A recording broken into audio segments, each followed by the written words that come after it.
Here we go. Here we go. Ladies and gentlemen, it's Thursday. You know what that means. It's After Dark of Podzilla 1985. Welcome to the show. My name is Shannon Young. I'm going to be your host. Let me introduce the guest for tonight. First up is Jess Kimball. Hey. Lindsay Wolfgong. Hello. Shelby. Hey, that's me. Fuck it. The Big D, Dalton Anthony. Yo. Big T, the man himself. Yeah, what do you want? And, of course, the doublest of H's. Yeah. Hunter, this is starting to remind me of that SNL skit, the McLaughlin Group. Wrong! Yeah. Jamundo. Patty Buke Buke. That's my all-time favorite one. I love that when he one. calls Pat Buchanan Patty Buke Buke. You're a madman. It's that, and then I forget her last name, but when he goes, Eleanor, gee, I think you're Swellenor. Or when he keeps going and someone tries to interrupt, he says, I'm not finished. And he keeps going with the name. Wrong!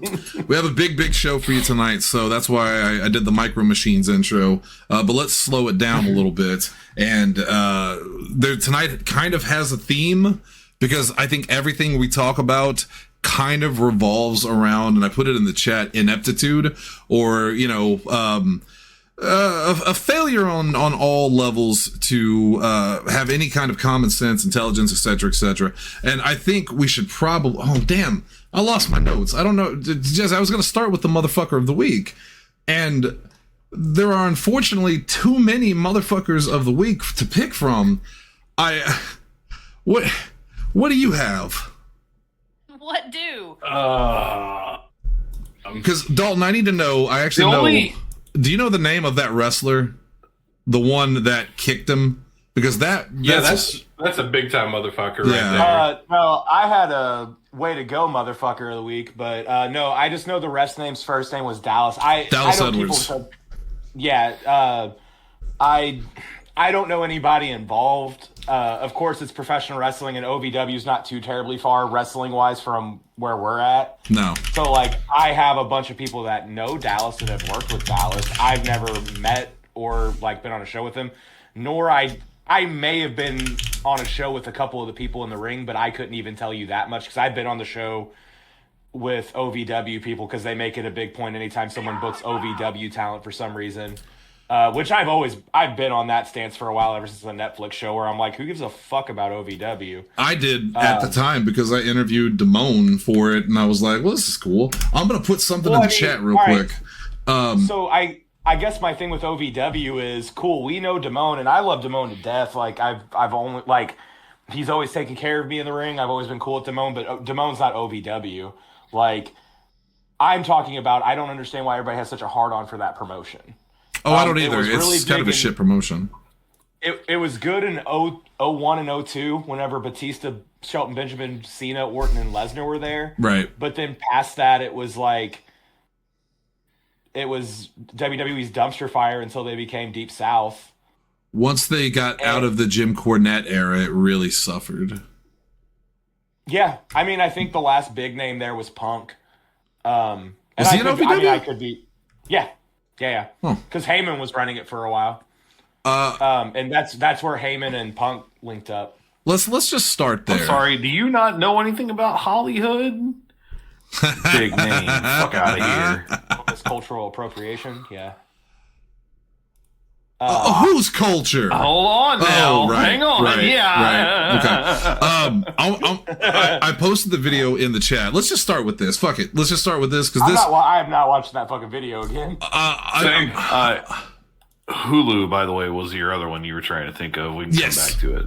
Yeah, because that kind of ties into the main event tonight, the main story. Right. If you haven't seen it, it's in the chat for people to watch. I'm actually going to pull it up on the stream.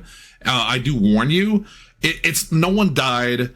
Everyone's okay in the long run, but you need to see how stupid it is. So we do need. I'm with Jesse again. We're gonna put a trigger warning on this if you're in the stream, because this is pretty fucked up. That's what I just did. I just did a trigger warning. Yeah. Like the heaviest of trigger warnings. So What do you warning, want the from following me? content is not advised for sensitive viewers. I don't. Yeah, it's not. It's pretty bad. But again, it's pretty bad. I think having someone tell you what happened versus actually seeing it is very different. So I'm going to put it on here real quick. It's potato quality, but it's the full uncensored video. So for those of you watching on the stream here, you're going to see the ref take a bump right there. Guy came off the top with the forearm. Immediately checks him. But the other dumb fuck grabs him. They keep working their spot. The ref is on the ground. He's starting to shake. He's starting to convulse. In just a brief moment, his arms and legs will stiffen. Right, you see it right there as he's convulsing. Another guy runs in. I think once the announcers say that the ref's not having a good night, yeah, I'll say he's having a fucking seizure in the middle of the ring. Yeah, that was like watching that. So Shannon sent me that video, and I was actually playing a game with Ben. Oh, hold on. Here's the best part. This is the part I want to mention. This is Smooth Brain right here. Ref shaking, convulsing, grabs him by the belt and rolls him out of the way, and then kicks him with his fucking foot. And goes back to the stupid fucking spot with the shittiest spinning back fist I think I've ever fucking seen. You fucking idiot. All right, get that off the screen. Back to reality. Yeah, it was hard to watch because like you can see the ref gets hit. He immediately goes into the fencing position, so he's clearly concussed. Like everybody should have seen that. Everybody should have known what that was. And then after just laying there for a few minutes, he starts seizing. The motherfucker picks him up and rolls his ass over and then kicks him. Like you forget about the part where he rolled him over. He could have killed him. Well, that's when he grabbed him by the belt. He grabbed him by the belt, rolls him out of the way, and he's not quite out of the way enough for the stupid spot, and that's when he kicks him. And like, holy shit, man. It's like he should be charged with multiple. Like that should be also attempted murder. You see that? You're trained to notice what that is. If you're professional. That's the thing. I doubt, Dalton's looking at me right now. I doubt they're trained in that. In fact, Al Snow put a statement out. Al Snow is the head trainer. He runs OVW. He is also a former ECW wrestler and WWE wrestler. And Al Snow basically said the ref is the point of contact. And unfortunately, the ref was the one that was hurt. So communication failed. And it's like motherfucker bullshit. Not a single person watched that video and thought, oh, that ref's a great or terrible actor. Because I heard, I think it was either Stevie Richards, it was Stevie or, Dutch Mantel that said it. But it may have been Cornette, but I think it was Stevie or Dutch Mantel. They said, if your ref, if that is him acting, taking a bump, never hire that ref again. Because taking a bump is not having seizures in the ring. And if you're faking that, then fuck you. The problem is it wasn't fake, Dalton.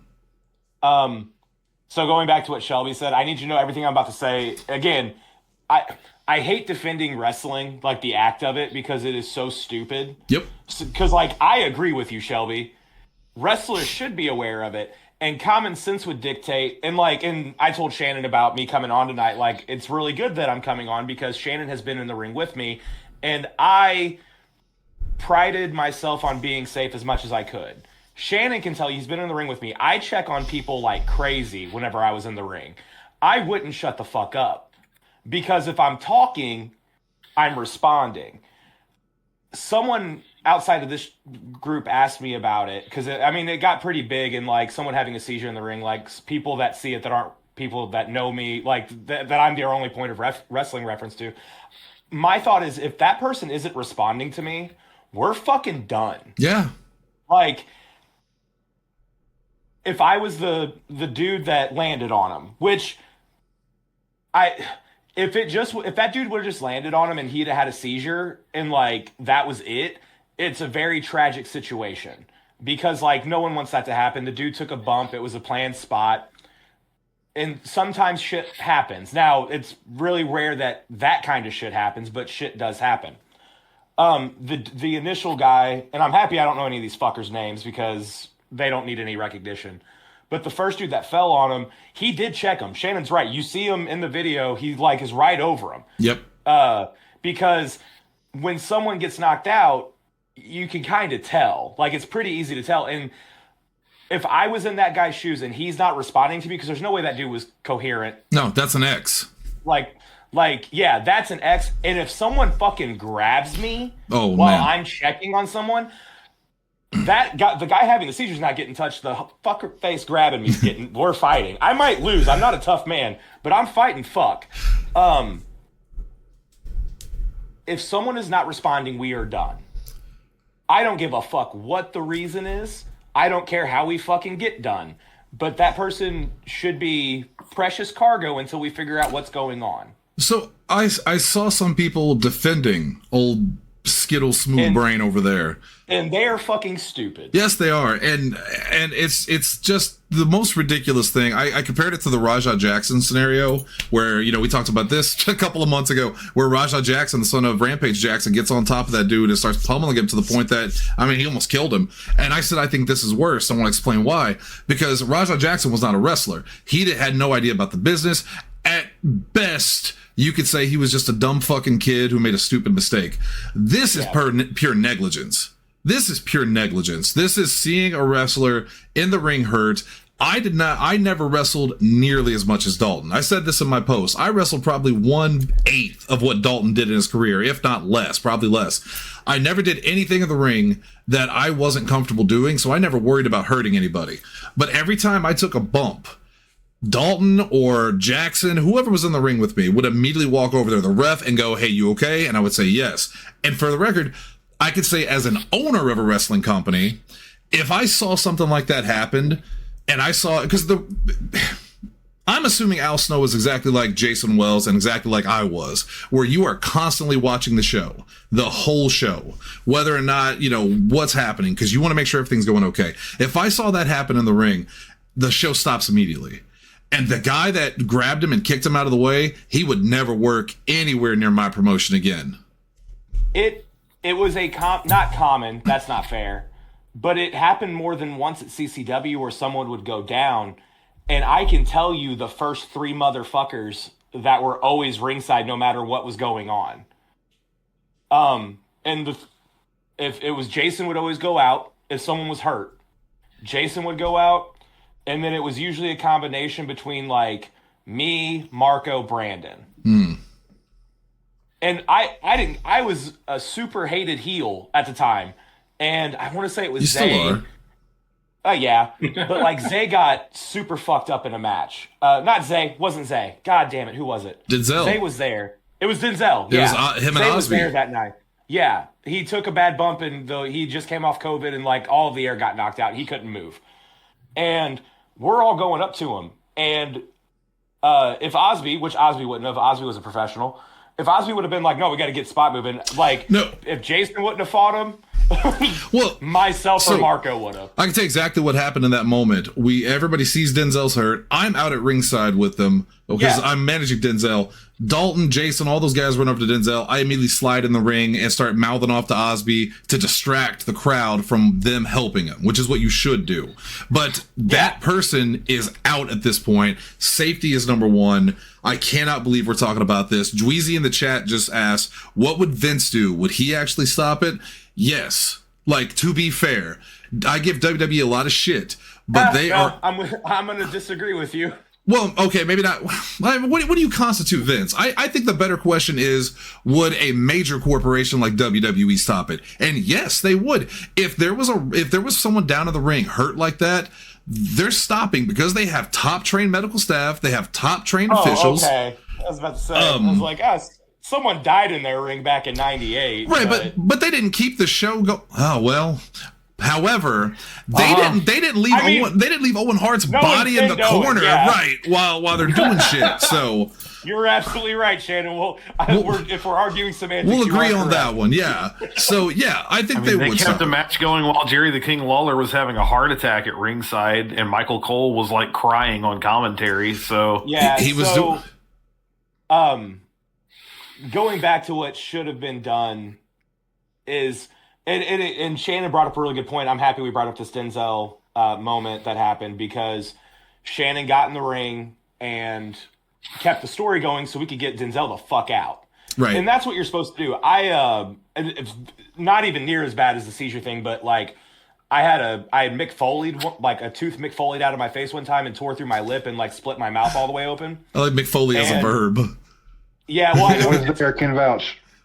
But like, oh yeah, you were there, Tanner. Because yeah, the fucking EMTs there wouldn't let me leave, so I said, "You'll drive me," and then you looked at me sideways, and I was like, "They think I'm concussed. I'm not concussed. I was concussed last month."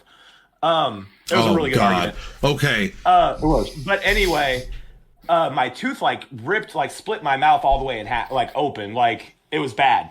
And I was wrestling Dexter Roswell, and Lane was the ref, rest in peace. And he like came up and he was like, "You're bleeding," and I went, "No fuck." And he was like, "What do you want to do?" I was like, "I want to finish the match." And I don't know where Garrett's at, Dexter. I don't know where the fuck he's at. He knew I was fucked up. He didn't know how bad it was. So he's just going around we were in a rodeo pit. He was just going around shit talking the crowd. Yeah, keep him But distracted. not near me. He did not go anywhere near me. Like Lane had to go to Garrett and be like, "Hey, we're wrapping it up." But like, that's what you're supposed to do. You're not supposed to touch the person. No, or keep working above them. Like, yeah, no, these empty, especially with the seizure or a head like injury, like those wrestling rings aren't trampolines. no. But like, I've been in rings enough, and I trained people, and like just sitting in a ring when someone's bumping, you move. Like, and I'm a full grown man. Yeah. Like, if someone bumps and I'm sitting in the corner, I get shifted. Yep. And if you're having a seizure, which like when you see what he's doing, There's no question. like he's having a fucking seizure. Like Right. I do not have a medical degree, but I can tell you what a seizure is. I mean, every single wrestler should know what a fucking concussion looks like. Or just I mean, yes, that's totally fair. Yes, or just I'll have give you common that. sense. Again, even if you're not a trained medical professional, even if you don't know what a concussion looks like, an average person can see what's happening to that referee in the ring, and they know that something's wrong. Like, there's no question. With Rajah Jackson, you could at least argue that maybe the wrestlers thought this was part of it, and he was, a little stiff, but whatever. There is a small margin, I think, of confusion. But to me, there's Between no the one, confusion the here. first and second punch. But between the tackle and the first punch, the Yeah, fact that it went 15 punches is probably a little much. He pled innocent, by the way. Of course he did. The difference in that to this is like, it's like you said earlier, and it's like, what's worse? Because like the Rajah Jackson thing was malicious intent. This was pure negligence. Negligence. And I think the negligence pisses me off more because we Same. should know better. And like at the end of the day, you hear people talk about this, and I know I've talked about this on this show. Like, if you're not actively looking out for everybody else in the ring, you ought not be doing this. You should not be in the business. Because like that back fist dumb fuck, if he gets online and just like, "Oh, these people are talking bad about me." Yes. You're fucking stupid. Yeah. Like Smooth brain jazz. He's probably wrestled more than me. He's more accomplished than me. He's on OVW, obviously. But Yeah, I can really look at you entertaining and those say, 70 people out there. Yeah, you're dumb as fuck. And if he it's one of those where it's hard to argue that. We have Like- more people that watch our stream of fake wrestling than go to see actual wrestling. So I'm not sure that guy's life was worth it. Hunter, I want to ask you this because they tried to get you in the ring when you were working with CCW. Yeah. If you had Sure done, did. if you had gotten in that ring, would you have ever done anything you weren't comfortable with? No, and I mean, again, it starts with I wasn't comfortable getting in there, so I Right. didn't do it. Right. Yeah. And But I mean, yeah, if you ever manage to somehow, let me continually caveat this: they were never going to do that. But all right, alternate universe where I agreed to do it. No, the next step of caveats would be I'm not doing anything I'm not comfortable with, which is most things. I'll throw a punch. Because again, I'll throw a punch. I'm not. I don't even know if I'd want to do most of that, man. Okay. There was a match pitched to me, and I don't know if Billy remembers it because he was talking about this the other night. But it wasn't just, hey, we have an idea for what we should do. It was a match that was pitched to me. The match wasn't a match at all. It was basically just he was gonna, kick me around for a little bit, like one or two sort of quote unquote big moves here. They're basically a lot of like back bump slams, like stuff where he's basically controlling it the entire time. So it looks bad because I don't know what I'm doing. Right. It looks bad because I'm not, I don't remember the phrase because I'm not a wrestler, but it's stuff that's, supposed to be super, super safe. And then in the end, he's like, whatever you want to do as like a finishing move, like whatever it is. Cause we'll have somebody run in, we'll have them get me off guard. You'll do that. You'll pin me. You'll get the win. Cause that was the whole thing.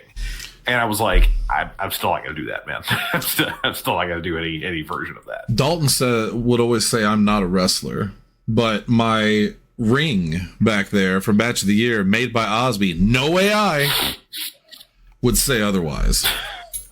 Anyway, hey, we can't talk about wrestling forever because this is going to be a long show. So let's leave it at that for now. We'll come back to it. But I do want to remind everybody that even though we promote this wrestling show on the weekends, and I do love wrestling, I hate wrestling. I hate this business, I think, more than I've hated most businesses and things. It's the most unfair bullshit. It is you talk about the glass ceiling and all that in brass rings. This is a field of dreams. But the field is covered in, barbed wire and glass. Everybody wants to make it to the major leagues in wrestling because they grew up loving wrestling. And so they do the indie scene where they work for next to nothing or sometimes nothing and get themselves hurt constantly in the hopes that they get noticed. And then if you do get noticed, you go up to the big leagues where you don't get insurance, where you are labeled an independent contractor, and yet you are contracted to one company and can work nowhere else. It's the biggest scam in the world. And it's not just on the promoters and the business people. It's also on the wrestlers, because we did a lot of stupid shit. Everything we do was stupid shit. Every back bump you take, they'll tell you that a back bump is a low impact car crash and you only have so many of them in your life, right? Every weekend, sometimes multiple times, these guys are going out there and hurting themselves, and not just doing basic moves, leg drops, hammer lock, stuff like that. I'm talking about they're going through glass and barbed wire. They're flying off of scaffolding in the hopes that they're going to get noticed, or entertaining 30 people. And the only reason, whether it's divine intervention or luck of the Irish or what, somehow they don't kill themselves every time. It's a stupid business. It's a stupid, stupid business, and I would never encourage anyone to get into it. I just wanted to rant. Always remember, you could thank Hulk Hogan, there's no union. Yeah! I hate Hulk Hogan, which is sad because I loved Hulk Hogan, and all right, we can't. Everybody loved Hulk Hogan back in the day. We done not more than Hulk Hogan, easy. brother. Calm down. We can't talk about wrestling forever, though, so let's move on to our next subject. The wrestler Ricochet was in the news because we'll segue there. This will be a quick one. So Ricochet could also be motherfucker of the week, or at least dumb motherfucker of the week. He is a very talented young man who needs to get off the internet. He needs to go to bed. Go to bed with your super attractive, talented wife and get off the internet, because he did a match at Revolution. He lost. He cut a promo backstage that was horrible, apparently. People kind of laughed at him trying to act tough. And one woman named Sandy on Twitter said his acting hasn't gotten any better. Ricochet then looked at her Twitter and told her, "I'm glad you got MS," because she had multiple sclerosis. And believe it or not, it did not go well for Ricochet on the internet. No. He is getting blasted everywhere by everybody. Even, again, I bring up Jim Cornette sometimes because he is the old schoolest minded wrestler you could think of, or manager. And even he said, yes, there are things you don't go after. That's just in poor taste and unnecessary. Death, diseases, stuff like that. If that's what you got to do to garner heat, this is me saying it, if that's what you have to do to garner heat, you probably also shouldn't be in the business, or you should take some classes on how to be better at getting heat. Now they're talking about Ricochet might be in actual trouble with AEW, like maybe termination trouble. And I don't think it's going to go that far, but if it does, that would be hilarious, because that would be the second time they either didn't completely sign or fired somebody of color because of something they said and immediately apologized for, while still having Ronda Rousey, who was a Sandy Hook denier for 11 years, and then apologized saying she should be canceled but still allowed to be at a wrestling show. But since she's Ronda Rousey, she gets a pass. I'm very annoyed. Now, should Ricochet get to keep his job? I'm kind of on the side of, I don't want to see him get fired. No. I don't think he should get fired, but I get it. But it's also the same thing of being like, but if you fire him, Ronda Rousey needs to go. Well, thankfully, Hunter, as you know, Jesse, I think you're aware of this too, a lot of corporations will use a little-known legal trick called hypocrisy. I believe it's in the dictionary of law. So, Man, this is not the first time that I've gotten into this here, but can anybody explain to me what the fuck anybody sees in Ronda Rousey in any way, shape, or form? Because I don't get it. So okay. I can explain it, but it's going to be a little lengthy. Mine's quick. Mine's much better. And it's not going to make a difference to me, is it? Mine's much better. When she started in UFC, she was legitimately a fantastic fighter and did great things. That is true. You can't take it away from her. The moment she lost her first... Yeah, and she's, geek culture and all that stuff. School shooting and and all those good things. Once she lost that first fight, she was done. And she was never relevant again. She very much is the Brock Lesnar of the women's MMA world, because she got to go into MMA whenever there wasn't like well-rounded athletes, and she was a bronze medalist judo player. So she could go in and like whenever she started, because I love mixed martial arts, and even back then whenever she started, I remember whenever she like first started fighting, and it was like, oh, this bronze medalist like has had 5 fights and has been like her combined time was like 3 minutes, because she would go in, throw, armbar, done. Like it was insane how good she was. And she was so good that she got the UFC to be like, yes, we'll have women's divisions. And like she had a run at UFC where she was looking like she was a well-rounded fighter, and then MMA caught up to her and she didn't know how to lose. And it got really bad for her, but she still has that air of like, it's kind of like how like Mike Tyson is, where it's like, oh my God, can't beat a YouTuber, but that's fucking Mike Tyson. It's the same thing, but for women's MMA. I agree. This means nothing to you, Hunter. But by the way, Tyson is fighting again. He's going to fight, I believe, was it Floyd Mayweather? Who wants to see that fight? Oh, good. Let me make sure I'm not getting those two wrong, because I know Tyson's coming back. That doesn't sound right, just because of weight classes. I mean, double back to Ronda Rousey. It's absolutely Tyson and Mayweather. Oh, good. In April. I don't know why anyone would want to see her wrestle. She's a fucking charisma black hole. She's not entertaining to me or interesting in any way. And also, UFC's not wrestling. I don't get it. You know who the fuck they had? Sorry, Jesse, I did not mean to cut you off. I'll say it real quick. Who they had that was a better Ronda Rousey? Shayna Baszler. Hell, Sonya Deville was more interesting. Ronda Rousey just had the name, but she didn't have the talent. Jesse. I mean, that's exactly they WWE from their perspective thought they were going to get a Brock Lesnar for the women's division in wrestling. So they wanted to go that, but yeah, like, because he doesn't have any fucking charisma either. He's just big, strong guy, throws people. He actually does. He they just don't let him because he doesn't have to. Unfortunately, he really does. Right? Yeah. He has a really weird charisma. Yeah. It's a bummer how good Brock Lesnar is. I will concede the point, because I only ever watched the PLEs with you guys, right? And I think like in the 2-3 years that we were doing that at the store, that motherfucker said 2 words on camera. Right. So had, what's his name? Heyman. Paul Heyman. Yeah, Paul Heyman did all of his talking and all the like everything. Smart. Yeah. So importantly, when we say charisma, and I shouldn't say we, I'm going to speak for myself, but I think they'll go along with me. I don't just mean the ability to talk. I mean like aura. Crowd presence. I mean the ability. Yeah, an aura basically is what you would call it. Now, talking is a lot of it. Cutting a promo is a lot of it, but it's not all of it. And Ronda Rousey doesn't have any of it. No part of me looks at Ronda Rousey in a wrestling ring and goes, "Yeah, fuck yeah, man! Like that's super cool." No, Brock Lesnar at least has like, whether it's like he has the menacing aura, or when they let him be fucking goofy. That's what I was going to say. And they did that Brock Party shit. Yeah, like, so I have three things to say about Brock Lesnar that are 3 of the most entertaining things that's ever happened in wrestling. Some were on purpose and some weren't. The Brock Party was one of them. Or with Eddie Guerrero when he's doing the salsa dancing and stuff. That's hilarious. When he cut a promo, and I think it was when he first came back, and he sucked on the promo, and then he looked at Paul Heyman and said, "Paul, say something stupid." It made no sense. And one of the funniest things I've ever heard.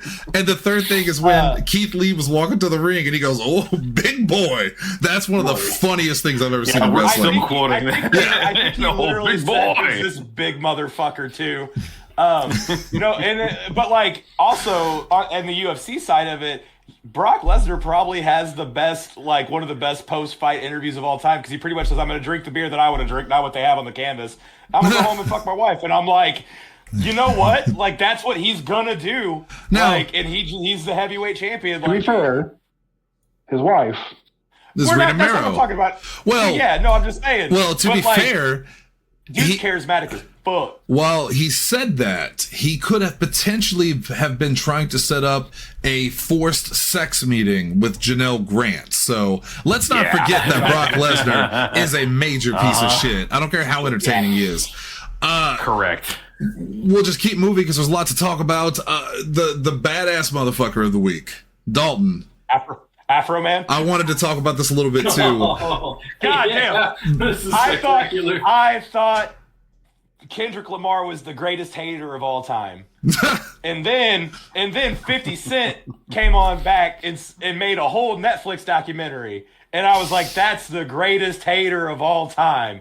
And then this week, a new man has dropped his bong into the race. Afroman. and I dare any of you. I feel like Dalton doesn't know how bong works. I don't. Anyway. I dare any of you to tell me one thing Afroman has done that isn't "Cause I Got High." The crazy rap song. Not you, because you looked into the story, and I'm just saying. I've known that song forever. When was the last time Afroman was relevant? 45 and 2 zigzags, you motherfucker.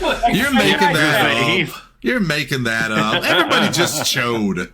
Maybe chode. that's all we need. Just chode. Yeah, so my older brother was a huge Afroman fan, which Hunter is not surprised by this fact. Correct.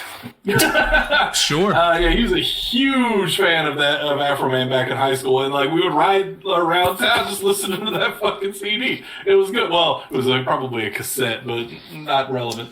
Oh, Battle Hymn. Yeah, I saw this the other day. Battle Hymn of is it like Firefighter or White Firefighter or something like that? I'm getting that so wrong. So for those of you that don't know, Afroman was away from his home, and cops raided his home on some bullshit kidnapping and drugs.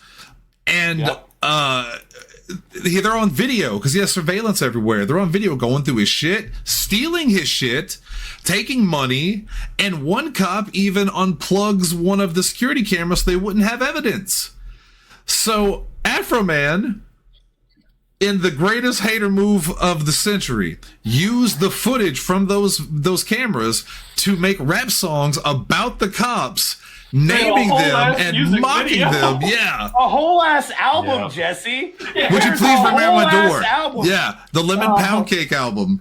I love when they get the cop on stage and they get him on the trial. They ask him if about being called Lemon Pound Cake. He's like, I guess you'll have to ask him. It's so fucking funny. That's not what that was. So he makes songs about there's four of them. Randy Walter, you're a son of a bitch. That's one of them. Lemon Pound Cake. I forget what one of them was about fucking the old boy's wife. Low Lick. I know it. It's Lieutenant Lickum Low Lisa, because that song goes hard. So I watched the trial because my week was boring, apparently.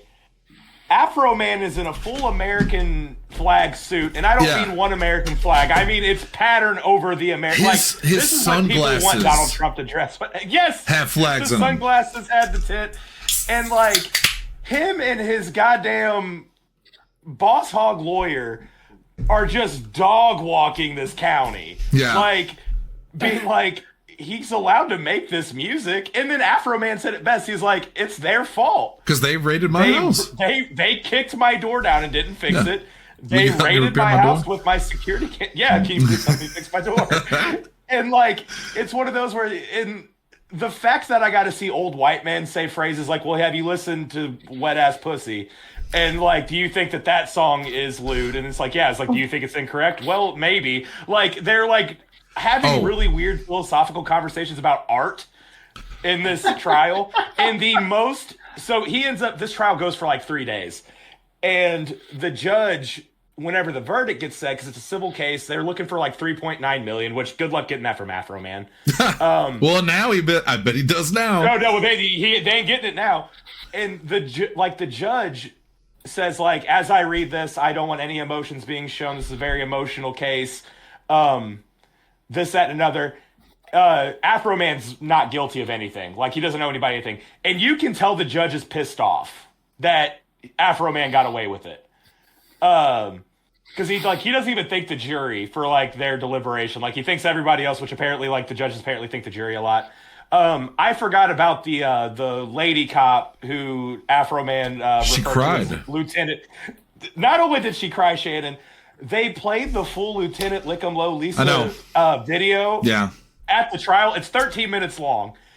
And they played the whole thing in front of her while she was crying on the stand. And, like, Kangaroo Court. This was the funniest shit I have seen in a while. My favorite part of it is when the cop, it's Walters, the Walters guy, and the defense attorney is grilling him on, you know, the lyric that upset him was that he fucked his wife. And he was asking him, like, so, well, we all know no one else fucks your wife. And the guy's like, well, I mean, ask your client. And he's like, okay, so is it true or false that and then he gets mad. Yeah, and then he's just like, well, do we want to go down this road? And it's like, homie, you literally kicked that door down. I was just waiting for a break so that I could ask Dalton, like, all right, well, Dalton, can you prove that he didn't fuck your wife? Are we using the air button defense? Damn. There's no one saying that the dog can't play basketball. There's nothing saying that Afroman didn't fuck that dude's wife. But it's the fact that he wrote a whole album, and then it's the fact that the cops got so butthurt because they got they took his ass to court. Yeah, Afroman didn't sue, and he's the one who got his money stolen, allegedly. I love the description I read when they were talking about the outfit he was wearing this is every anime's idea of what American black, like, dress like in America.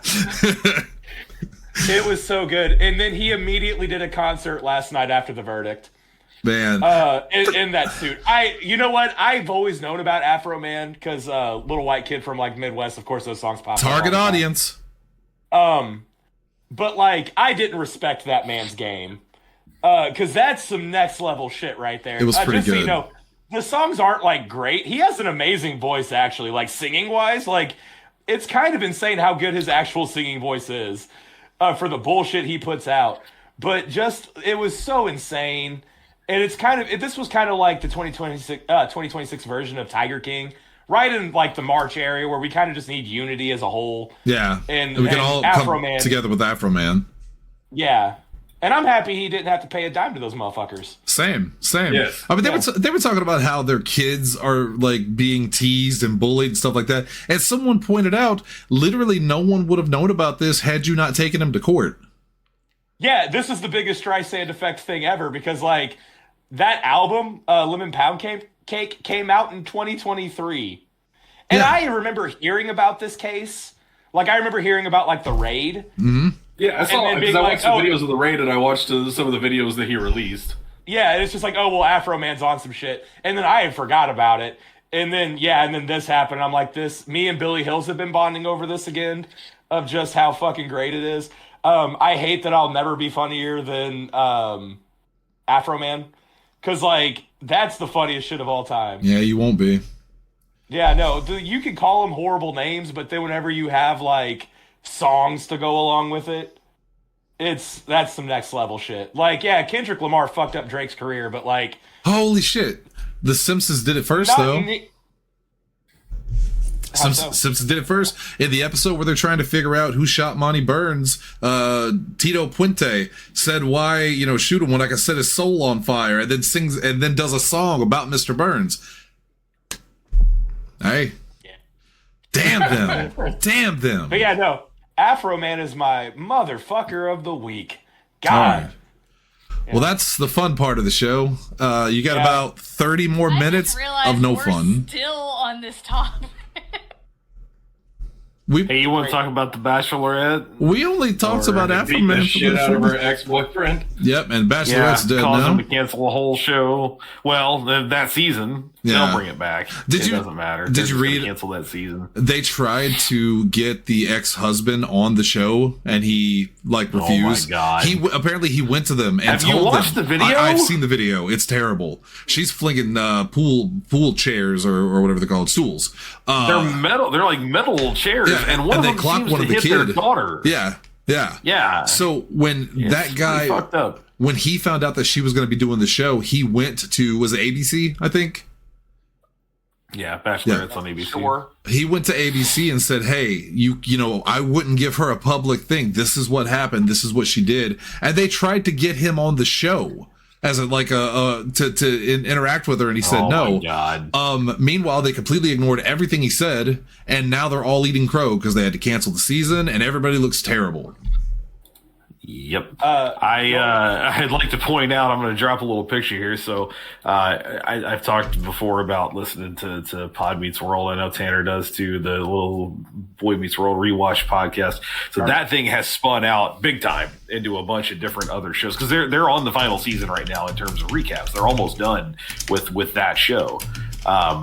So Danielle Fishel's already doing a couple of other things. You know, she just did Dancing with the Stars. She's doing a podcast now called Teen Beat. That's like in association with the old magazine, where she now it's basically a way of bringing it back. She interviews like former teen stars and stuff.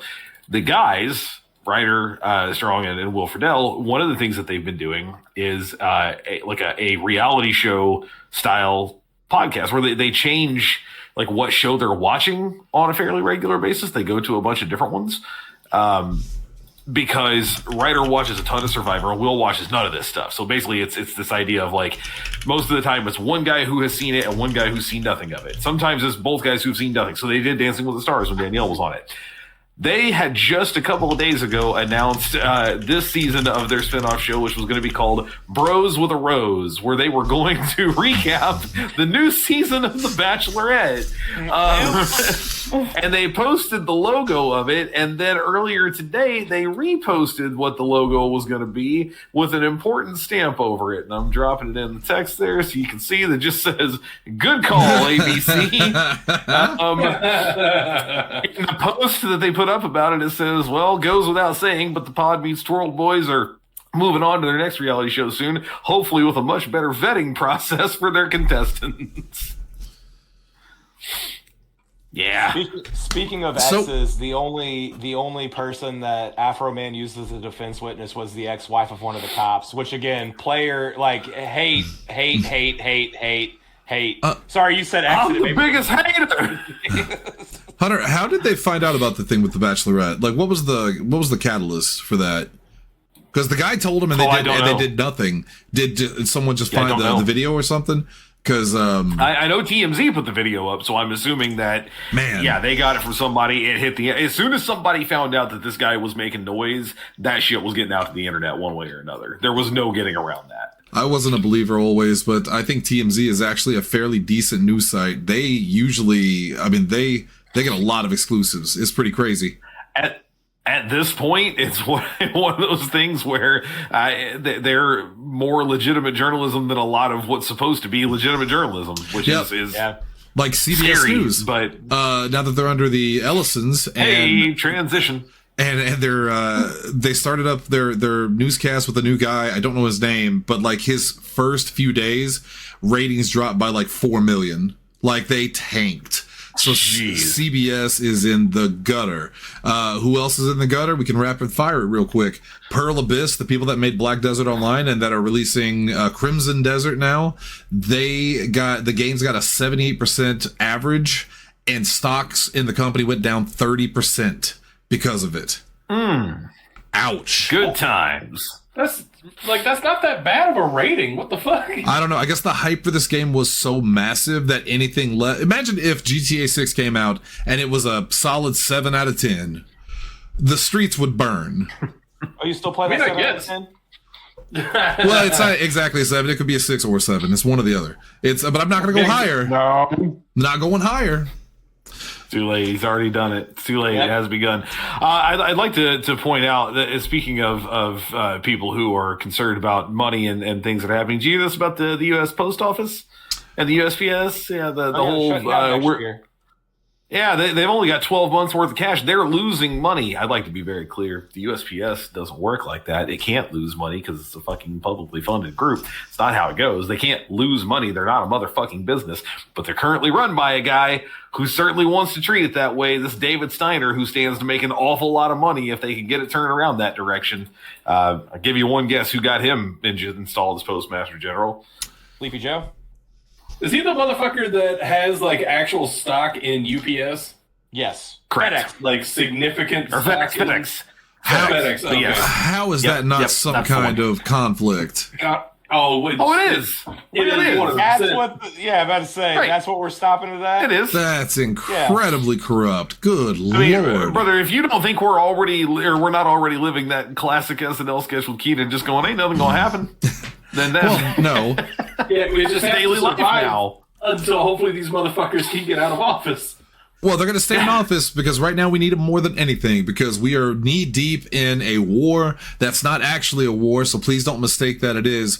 But it is a war and we're fighting it and we're doing great. However, we do require the help of a bunch of other countries and we're going to fuck this up, but we don't need them. Yeah. Okay. We're completely we done don't with need this. We're funded, but we do need $200 billion to continue the war. The cojones on these people. They're asking for $200 billion to keep this war in Iran going. Gas prices are already up like $1 per average everywhere. Some places even higher. You don't think that's going to make it even worse? And let me ask you this. I ask this every time. I ask the panel and I ask you at home, you in the chat, what does America get out of this? What do we get? Because literally the only thing you could have said was that we are stopping Iran's nuclear program. But if you've paid attention for the past year, you know that they already did that last year when they completely obliterated it. So, well, that goes right to that thing that you put. Was it you that put it up Yes. earlier today? Yeah. That where they What were about Tulsi yeah, Gabbard? Griller. Yes. It's just full Tulsi on. Gabbard. Okay, we had to do this to stop it. Okay, but you said you stopped it last year. Well, the only person who can make that determination is the president. No, it's literally you. your job. You are the person. Yeah. It is your The job. call is coming This is from this inside the committee. house. When she was Yeah, testifying. he- Oh, go ahead. I was gonna say she straight up admitted that there was no nuclear threat. Right. They asked her point blank, is that what the intelligence agency, has found? Yes. And notice, this is the part that fucking gets me. You want to know when someone's lying under oath is when they talk and they don't just answer. Listen to how her answers went. They went, yes, I thought you were yes. just going to stop it when they talk. Well, yeah. That would have been good. They're talking.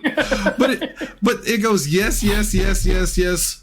Sir, I think that it's the moment she starts making excuses, you know it's a lie. And like everybody pointed out, she can't say that it's true because if she does, she undermines Donald Trump, which shouldn't be a problem because it's an independent agency, but it ain't because nothing is at this point in the world. I mean, Trump appointed her. Trump can fire her. Yeah, that's what he's trying to do that with Jerome Powell. They're blocking it, at least for now. Well, he's busy, man. He's got a lot of shit going on. They didn't even tell him about Pearl Harbor. God, Yeah, what's he damn. supposed to do? Damn it. Again. Fucked up. That's so fucked up. If People are this, very familiar with surprises. if this were like an anime or a comedy, this would be a great fucking comedy. But this is actual reality. If this was a Naked Gun movie, Yes. fucking 10 out of 10. Great joke. Yeah. Yeah. The only thing America gets out of this war is the favor of Israel, which I guess will get them into heaven faster. Or maybe this is Trump's deal. He thinks if he helps Israel, he'll get into heaven. He's been talking a lot about dying lately and where he's going to go. So, Must be nice to see so solidified and what's going to happen there. That's interesting. I'm just thinking of how many people are going to die in this because we've already lost, I think, 7 and maybe more than that at this point. Within the next week or two, they're going to send troops to Iran. It's going to happen. I guarantee it. And how many people are going to die for that? And then you have to ask yourself, what is it for? What is it for? I think that's the biggest thing right now with me is there's no actual answer why we're doing this. Israel. There is an answer. It's absolutely nothing. Say it again. The song's all about it. This is right there. Well, yeah. But I mean, there was times in our country where we get into a war and it made sense. Not in recent history, but like this one. Literally, I woke up on a Saturday morning and it was like, yeah, we striked Iran, and I was like, what? Why? And they were like, it's the sameness in the future. For an entire week. Like, for an entire week before that, they were like, yep, nope, we're going to drop bombs on Iran soon. We're ready to go. Well, except I forget his exact title, but he was the Iranian, what is it called when you ambassador. The Iranian ambassador went on a news program and said the day before the bombing, we're going to have a deal, things are going great. And the next day they bombed them. So apparently we knew we were bombing Iran. So. Iran thought it was going great. They were texting their buddies saying dinner's going fantastic, about to hit this movie with them. Dweezy he got what I was saying. We haven't been in a legitimate war since World War II. Oh, yeah, that is true. That's what I was like. I mean, we've had reasons, and I was like, actually, it's been about almost 100 years since one has made sense. Well, we had to go into desert. And even in that one, we had to wait until they came to us before we went, what the fuck are you doing over there? Well, yeah, that's why Trump wanted to know why they didn't warn him about Pearl Harbor. They love surprises. He fucking said that. God damn. Also, the reason for the war, the reason he bombed Iran, genuinely, Epstein files. Oh yeah, like it's another distraction. Like I firmly believe that this is genuinely like Netanyahu wanted him to do it, and this was just like, well, it would get everybody to stop talking about the Epstein files. By the way, the Epstein files, you mean the same Epstein files that I forget which Democrat it was, but on the floor presented an unredacted email from Epstein's lawyer to Trump's lawyer asking questions about him and Epstein, and literally asked him, was Epstein kicked out? And this was from 2009, by the way. This wasn't like recent. This is 2009. Was Epstein kicked out of Mar-a-Lago? No. He may not have had his card with him, but basically everything's good. He was not kicked out. And Trump has said how many times that he kicked him out of Mar-a-Lago. The same way that other guy said that he never had anything to do with Epstein again, and once he found out, only to then go to his island with his family a couple years later. Well, yeah, he left his CDs on the island. He had to go get them, Shannon.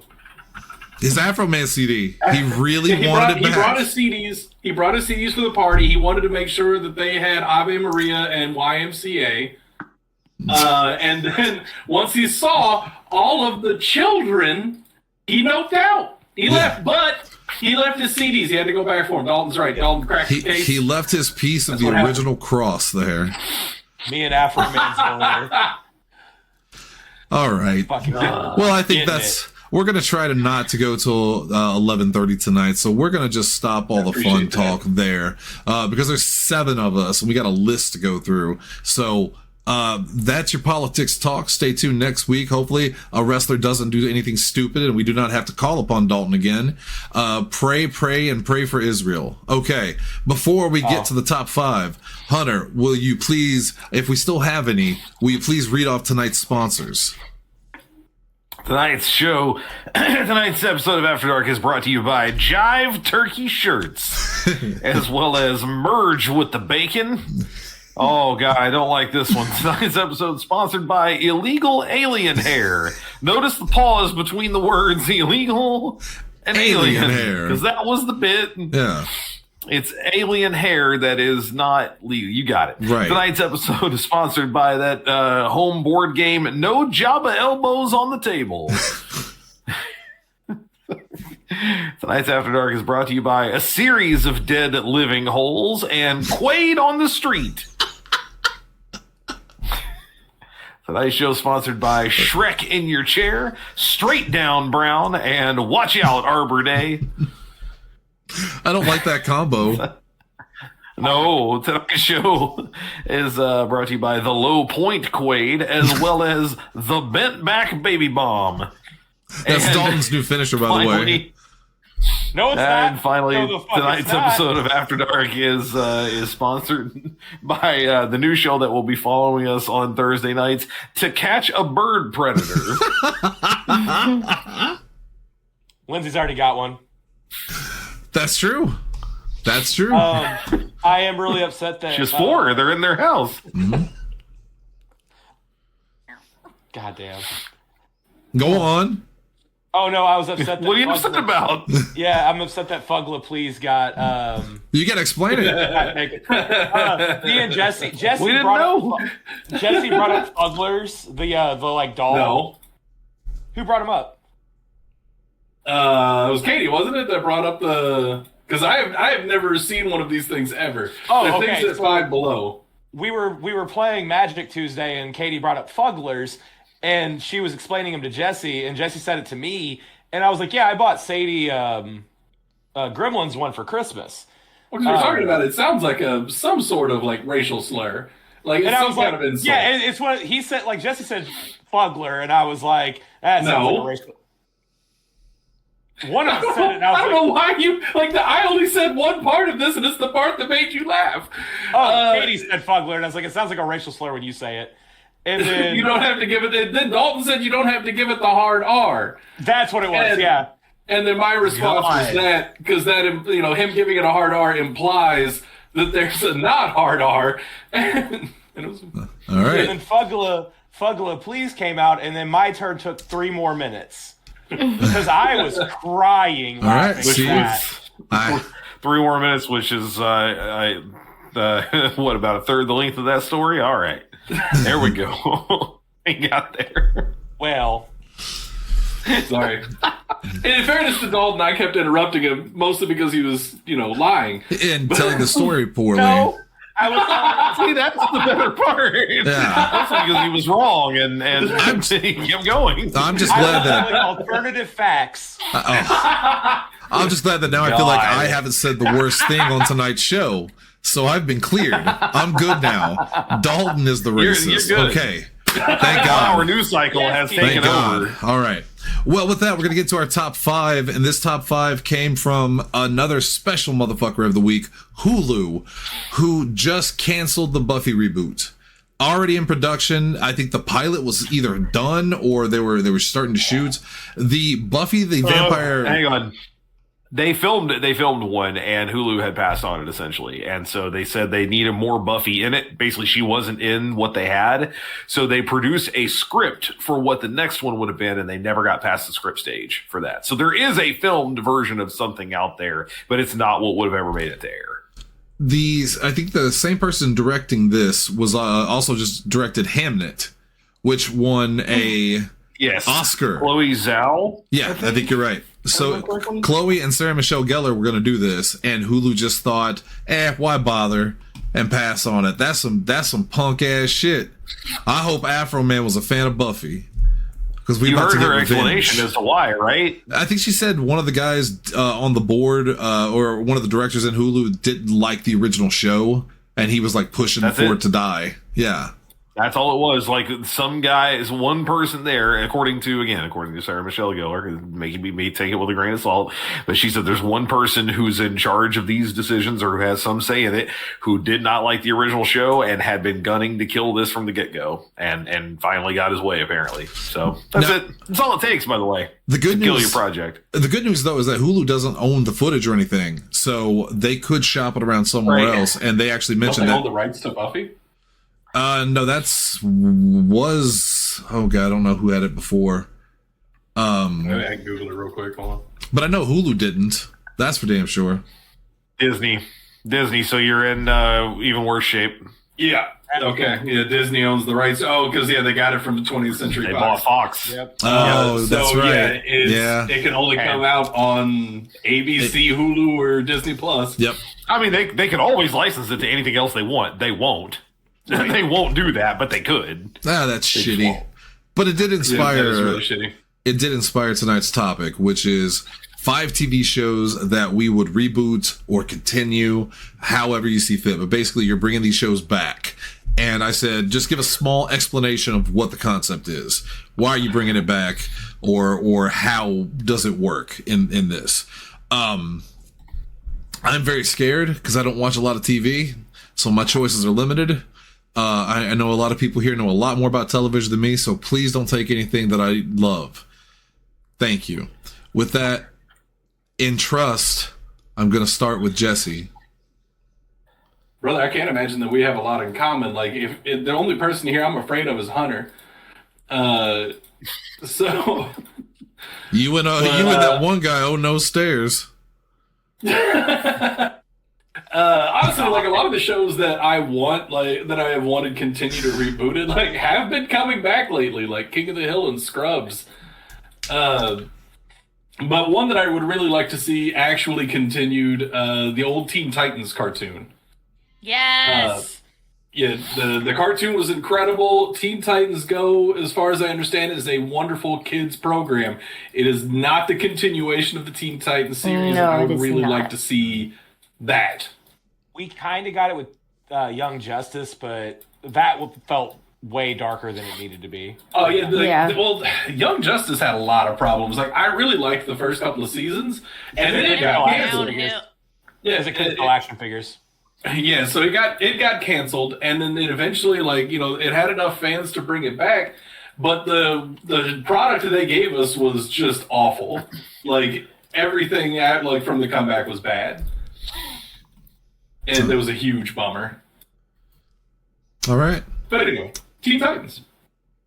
I'm thankful already. You have earned my trust and love. Zach, by the way, said Teen Titans Go versus Teen Titans is all I've seen my kid likes Go, though. All right. Zach, I think you would really like that original cartoon a whole so lot. good. Yeah, it's very, very good. Shelby, you're up next. I'm going to go with Incognito, which I actually didn't do any research for this next part because I was just told to pick 5. God But- damn it, Jesse. Listen, I need to read on my own. That's my own fault. So that show got canceled. It was going to have what was it, a season 2 or a season 3? I can't remember which one it ended on, but it was really cool. It was all about every weird conspiracy theory you could think of was real, or all those secret agencies were real, and it was a cartoon about all of that, and it was pretty funny. I enjoyed that show. I have not seen that. Dalton. I think it's Wait, funny. is it not spelled like incognito? Yeah. So I didn't think it was called Incognito. Is it? I thought No, it because I was. just looked it up, and Incognito is a 2025 action drama TV series from the Philippines, and I was like, I don't think this is it. This doesn't. Inside seem Job. right. Sorry. Inside it's Job Inside is the Job. Inside Job. That's a different show. My bad. Okay, Yeah, got that's it. That's okay. I was very confused. I was also a little confused. I was like, well, shit, maybe I got the name of the show Nope. wrong. It was me. I was just Got it. throwing stuff. No. I got the names mixed up with something else. But yeah, Inside Job. An It's really excellent good. show. You just put the blame right on our next guest. That's Dalton. It's his fault. It's his Yep. fault. It's his fault. We'll have that fuck Dalton button on here in no time. I'm pretty excited about that, honestly. My turn.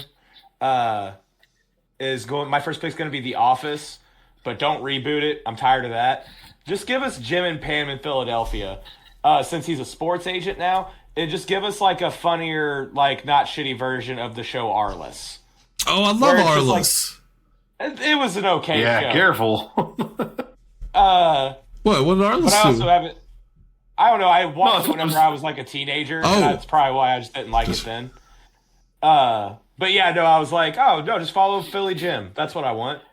And just give me The Office. Give me those characters. You can put Dwight in every once in a while. But yeah, no, that's my first one. Don't reboot The Office. That's a bad idea. It never works. But just continue Jim and Pam's story. I mean, The Paper is kind of a soft reboot of The Office because it has one character that carries over and it's technically a continuation. And The Paper's better than I thought it was going to be. It's not amazing or anything, but it's not bad. What's I it still haven't on? watched it 'cause It's on Peacock. Okay. it has it's Oscar, right? Oscar's Yeah. Yeah, Oscar's the carryover, but Domhnall Gleeson is in it. He's great. What's the actress's name that plays the blonde girl? I can't think of her name. The lead female role. I can't think of her name. Anyway. I think it would be. I'm going to amend the rules a little bit because you could pick the same show but have a different reason for why. And I think that would count. Oh yeah, I just assumed. Yeah, I just assumed basically if you're either bringing it back or restarting it, and you can explain how or why or whatever. Yeah, Because mine's not all going to work the same either. Okay. All right. Well, Big T, you're up next. T's on deck. No, he's not. He's muted. T is muted. He is muted, yeah.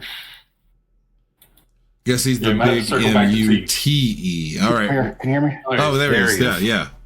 Oh, hang on, I got a crying baby. Hang on. Is that a show? No, I thought he was talking about you.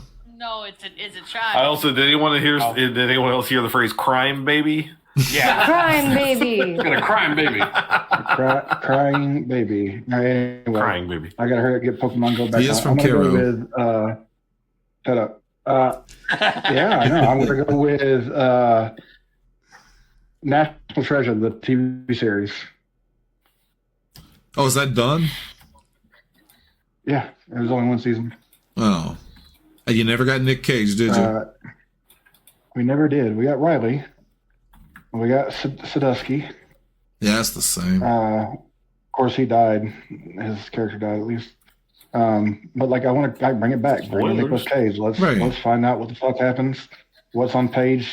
What was it, 40, whatever, from the second movie. It's so important. He couldn't remember the exact number. We haven't watched it yet, I'm but trying to keep a baby from crying. it is up for a sequel September, though. It's true. Yes, Yeah. it is. Yes, it is. All right. All right, H. This is the Jesse said he was worried about me. I don't know why. This is the only one that I'm legitimately worried somebody else might do. Santa Clarita Diet needs a proper God finale. damn it. Yeah. This is why I was worried about you. This is the only one I was worried about. And when I say a proper finale, obviously I don't mean just give it a finale episode and be done. It needs at least one more season to explain itself. It ended on the worst fucking cliffhanger. Like, they dropped so many like big fucking like lore things. Like, this is how this like shit is working and how this world works and like some other like bad shit stuff. And then the season ends and that's it for the show forever. over. I'm happy I only watched season 1. Oh my god! And I love that show. But see, the problem is the rest of it's really good. It's just you're gonna. I mean, even season 1 leaves you kind of going, okay, but what happens next? At the end of what was it, season 4? I think it ran 4 seasons or something like that. That sounds right. So 4 or 5. Yeah, 3 or 4. By the end of it, just knowing that it wasn't coming back, and then a couple of times I think they've talked about like a comic book or some kind of follow up, or it ain't coming back, man. You gotta let it go. Drew Barrymore's way too busy nowadays. It's not going down. But God, because it's such a stupid, bizarre premise that should never have worked. Yeah. I remember when they first announced it, I was like, this fucking show is going to be terrible. And then it was so good. And I assumed everyone hated it. I assumed everyone hated it when I watched it because Allie and I watched it together the first season and I just didn't care for it. But then years later, I hear so many people talk about how good it was, so I always wanted to go back and revisit it. But knowing it's on a cliffhanger makes me go, well. It's really like, honestly, it's good enough that I would say go for it, man. Like, it's still fun to watch. Yeah. It's just going to leave you at the last end going, okay, but then what? And you'll never know. You get that's the best story. You get to make it up in your own head, like Ralph. It's about being a Viking when he's asleep.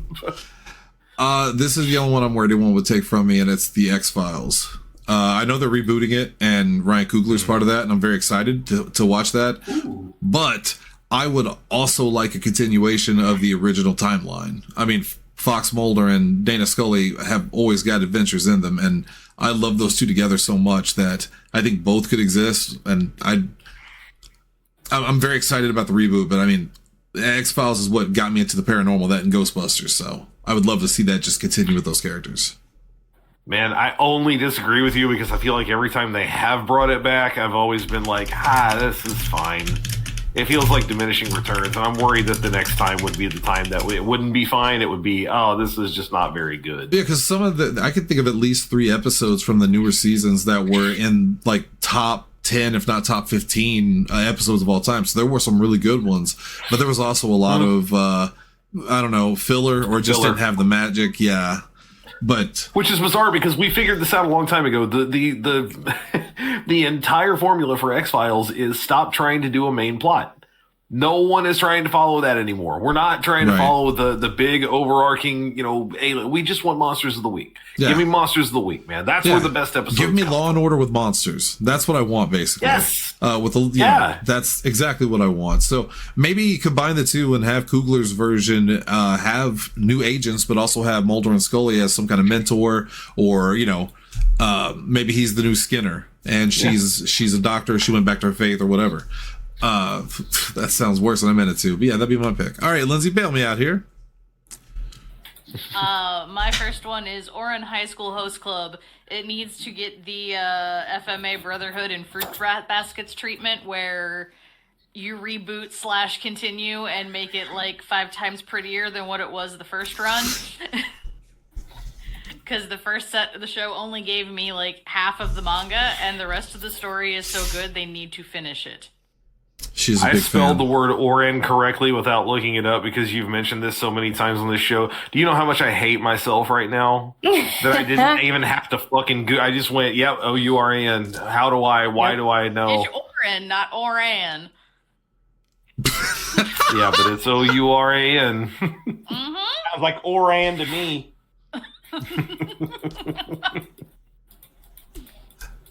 Back to Jesse. Yes, I mean... Shannon is what's Yoren is Yoren, and what's Oren is Oren. I only laugh so much because I know how obsessed she is with that show. Like, I've seen it for years. It's a good show. It's a sickness. It's unhealthy. It's unhealthy. She talks to the dolls. All right. We're gonna get away from the Lindsay bashing. Oh God, she's not there anymore. I'm gonna go with My Name is Earl. Oh, she's gonna kill me. I have never watched My Name is Earl, and I've heard nothing but good things about that show, but also I have continuously heard the way it ends is unsatisfactory. Oh, 100%. It needed at least one more season. I need to see Earl get the rest of these favors done. It's a really good show. Like, it's still worth watching, but yeah, the finale is very unsatisfying. All right. Shame. It's a lot of fun. Yeah, I just want to see the end of the story. That's how it continues. All right, Shelby, we're going to keep it rolling because we're, 10-11. We could do this. Oblongs. Oh, that's such a weird show. It was such a weird show, but I really liked it. It was just about a family doing their best, living at the bottom of a hill with all the rich people on top and all of their like chemical waste coming down and just ruining their lives. But they're having a good time while it's happening. Yeah. And it had Will Ferrell. They're insane. Yeah, that show, it was Cartoon Network, right? I forgot about that show. Yeah. Because I think I watched that when I was up watching like Aqua Teen and things like that, but it was such an odd show. Adult Swim. Yeah. Adult Swim Cartoon. Yeah. I was like, not Cartoon Network. Well, it's Cartoon Network work, but it's when the adults get out there. You can say whatever the hell you want. Yeah. Adult Swim. Oh, I get it now. Yeah. Oh my God. Idiot. If that really just hit him in real time on the air. No, it didn't. I knew it the whole time. It's just we were all doing the slow bit, and it's whenever I say something dumb, everybody likes it. Shelby, what's the line? This is the Dalton thing. Yeah. When you said this is a very Dalton thing earlier, There's this is the Dalton it. thing, You're doing it. This is Exhibit B. One of those times I wish I had the Dalton button now. I'm impatient. She's right there. Just have her say it. I'm not saying it again. I'm not a button on command. Well, you will be. You have been. Oh, yeah. They make it happen. Zach, are you asking which one I said? Like which one I picked? Because it was Santa Clarita Diet. Yeah. I just saw in the chat he's asking. That's what it was. That's my first one. Who was next? Me? I think it's me. It's Dalton. Yeah. Dalton. Yeah. I want a continuation of Community to go into the movie, but instead of being at Greendale, I want this to be Troy's journey around the Earth and Pierce's mega yacht with LeVar Burton. Wow. I just want like 8 episodes of just but that's who he leaves with. So I just want like 8 episodes of that. The 8th episode, they end up in Greendale Community College, and then we get the fucking movie because we were promised 6 seasons in a movie, and I'll take 7 seasons in a movie. Just give me the fucking movie. Yeah, the movie's not happening at this point, brother.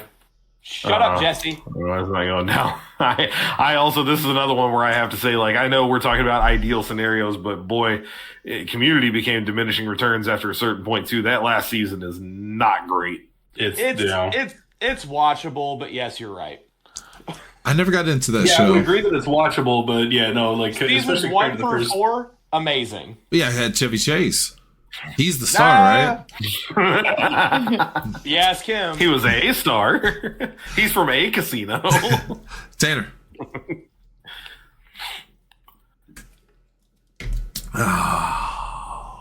Tanner, you're on the line. Go ahead, bud. Crying. Caller, you're on the air. I hate my mic keeps muting itself in Discord. Lord. There was a show called Jericho that was really good back in the early aughts. I remember Jericho. Steve Ulrich on it. Yep. And it was really good. It ended prematurely. I want to see it continue, like even if it's in a comic book run or reboot it, but I want to see it actually go into the new Civil War. Yes. Mm-hmm. Okay. All right. Hunter. Oh, I don't think anything else I have is going to get taken, so I'm going to start throwing out some weird shit to a certain degree. Did anybody else watch? There was a show that started in 2022 that was called Reboot, and I'm not talking about that weird 3D animated thing from the 90s. I did see this. I'm out. I did not. Okay. So it was a sitcom on Hulu. And the premise of it basically was these people were in the cast of a sitcom back in I think it was the 90s, right? Like the early 90s. And it ran for a while. It was like a Full House-esque kind of sitcom. And it ran for a while, and then, of course, it got canceled. And then years and years later, the studio, or at least a certain person in the studio, wants to bring it back. It's this young woman who's like, I grew up on this show. I want to write for it. It's Rachel Bloom from My Crazy Ex-Girlfriend, or whatever it's called. So she's like, I want to bring it back. I want to get the stars back together. I want to reboot the show. And so the show was about them rebooting the show. The behind the scenes bit of it, though, is that the guy who produced the original show is her dad. And he's still writing in Hollywood. So the studio won't greenlight the reboot unless he's on board too, meaning now they have to write the show together. And a bunch of the tension is basically like, he wants to do it the old way. It's Paul Reiser. It's a fucking great cast. Paul Reiser's the original writer. She's the new one. She wants to bring it back. So she's constantly trying to inject like more modern sensibilities. He's trying to inject a bunch of older ones. But then the cast of the show within the show, you've got Judy Greer. You've got Keegan-Michael Key. You got Johnny fucking Knoxville of all people. It's great. It's super funny. It's super ridiculous. They made one season and they axed it. And it also, as I recall, ended on a little bit of a cliffhanger because there were talks of like some of them leaving the show, like the show within a show. Judy Greer and Keegan-Michael Key's characters, the characters in the show were married. They hated each other in real life, but it's clear they didn't hate each other because they had this kind of, kind of star-crossed lover type relationship. It looked like they were going to get back together, even though one of them either was married or was getting married. It was a whole thing.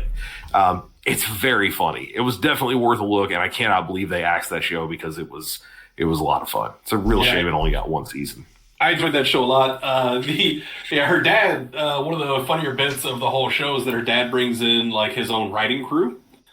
Yes. And they are all like old time veterans, and watching the old time writing crew interacting with like the younger group is fucking hilarious. It's really good. Shanny, you probably recognize the name Fred Melamed. He's in a bunch of stuff. You would know his face for sure if you saw it. But I was going to say he and a handful of other people are like the older writing crew that all show up at the same time. Rose Abdu is in there as well. But then the younger writing crew is like Dan Leahy, Esther Pavitsky. It's a bunch of stand-ups basically. Yeah. And it's the way that group interacts with each other it's very, very fun. Which channel was that on? It was on Hulu. Yeah. Yep. I'm gonna have to check that out. It sounds very funny. Yep. It's still there. I think Jesse's the only other person that's going to know this one. There was a TV show that was on the Sci-Fi Channel back when we both worked at GameStop, and it had a video game come out based on said TV show. It was called Defiance, which was set in St. Louis. which was cool, in a future where bad shits happen, there's aliens and all kinds of crazy things, and it's like a sci-fi drama. That show was badass, and we played the shit out of that game. Yeah. And it was such a cool concept because like shit happening in the show impacted what was going on in the game. Yeah. Because they were kind of like they started up like the game started up a little bit before the show released. And then as episodes would basically be content releases for the game. Yeah, it was super very cool concept. And Jesse and I were always the best. They had like these randomly generated like world events and stuff like Arc that. Falls. Yeah. And Shannon and I would roll up because you could drive around like in cars and stuff together. And Shannon and I would roll up on these random events, and we would top the leaderboards because it shows you the leaderboards at the end of every event. Yep. It was a lot of fun. Shannon and I sunk a lot of time into that game. Yes, we did, and it's back. It got bought out, and they brought it back, so Defiance is playable again. And I've heard it's still pretty good. I think Peon did a video on it, or Josh Strive Hayes, one of those guys, not too long ago. But the show was also very, very good. It was good drama. It was good sci-fi, likable cast. I really wanted to see more of it. I have it all on Blu-ray, I'm pretty sure. So, yay, physical media. All right, Lindsay. My next one is Robotech. I need them to finish rescuing Admiral Rook Hunter. Do not leave him in space. It is not cool. So basically, they need to just give the Sentinel series that only ever got a pilot a chance, put it in the same style they did the Shadow Chronicles film in, and finish the GD story. I didn't know that the story was never finished. No. We're supposed to get more movies after Shadow Chronicles, but that's still the massive dead dinosaur in the room. But they're still making that live action movie, right? Oh, that's even deader. I haven't heard Jack in the last 8 years. Well, yeah, he bought that house, moved away from us. All right. Back to Jesse at the top. Jack McNeil, obviously. Shout out. This one I think I was pretty safe in taking because I don't know that anybody actually watched this show. Caitlin Olsen was in a show called The Mick. Mm-hmm. I remember. Yeah, I didn't, but I've heard a lot of good things about it too. It was very good. It was exceptionally funny. Basically, Caitlin Olsen plays trailer trash girl that whose sister married rich and needs a babysitter, a long-term babysitter. So she starts living in their mansion and trying to take care of the kids. Just fucking hilarious. Such a good show. And it got 2 seasons, if I remember correctly. Me, Andrew, and Mandy every week would meet up and watch this show together. And it was a blast. The season finale hits, and then 2 weeks later, in a huge cliffhanger, 2 weeks later they announced that the show's been canceled. Boo. Yep. So yeah, I don't even know how you would continue at this point because that got canceled 10 years ago. And then, it had kids in it. They're grown. It's really big time jump. Yeah. Yeah, it would be pretty huge. Or just recast everything, which it wouldn't work without Caitlin Olsen because that's just she's so good at that role. And she's so busy, man, between Sunny and then now she's got that show High Potential on ABC that's such a big deal. Yeah. Yeah, it ain't happening. Yeah, All right. No, definitely not. Shelby. Courage the Cowardly Dog. Are I they just want more episodes of it. Are they actually making a movie about that? Because I heard there was a movie coming out, but I don't know if it. At this point, I don't know if it's real or AI. I also heard that, but it was so long ago. Yeah. I saw some clips and I'm like, this looks weird, but Courage also kind of looked weird. So maybe it's, but with AI, the way it is now, I could not tell. But it was a good show. I also heard the same thing, but it had that one guy. What's that guy with the teeth? The guy with the teeth. Most guys have teeth. The creepy one. Fred? Fred. Yeah, the creepy dude. Zach's going to say it here in a second. Wish Dalton had chimed in, but whatever. He was trying. Oh, my bad. Sorry. Adults were talking. Well, this is going to be a little bit awkward because Dalton, you're up next. Man, I wish I had that fuck you Dalton button. Damn you, Can I say marijuana. this thing? No? All right. I want to do one more season of the Mighty Ducks Game Changers, but just fucking get Joshua Jackson to finally show up. Oh. Was he never in it? No. Did that show get canceled? Yes. Yep. Okay. Yeah, because season 2 was atrocious. Yeah, season 1 was okay to good. Oh, still was good, I thought. I mean, I'm not going to go back and watch it again, Tanner, but I did enjoy it the first time I watched it. Yeah, it was nostalgic. Yeah, but it wasn't good enough for me to want to go back to it. But, like, just give me Charlie one last time. That's it. Yeah, I loved season 1 of Game Changers. I don't know what the fuck they were thinking with season 2, but Emilio wasn't coming back. Yeah, it was Emilio. Him not coming back kind of fucked up. Back. Oh, I didn't realize he was the issue. Damn. He was like an executive producer on season 1, and then I don't remember why, but I feel like COVID related, like vaccine shit was the reason he didn't want to wear a mask and do his vaccines.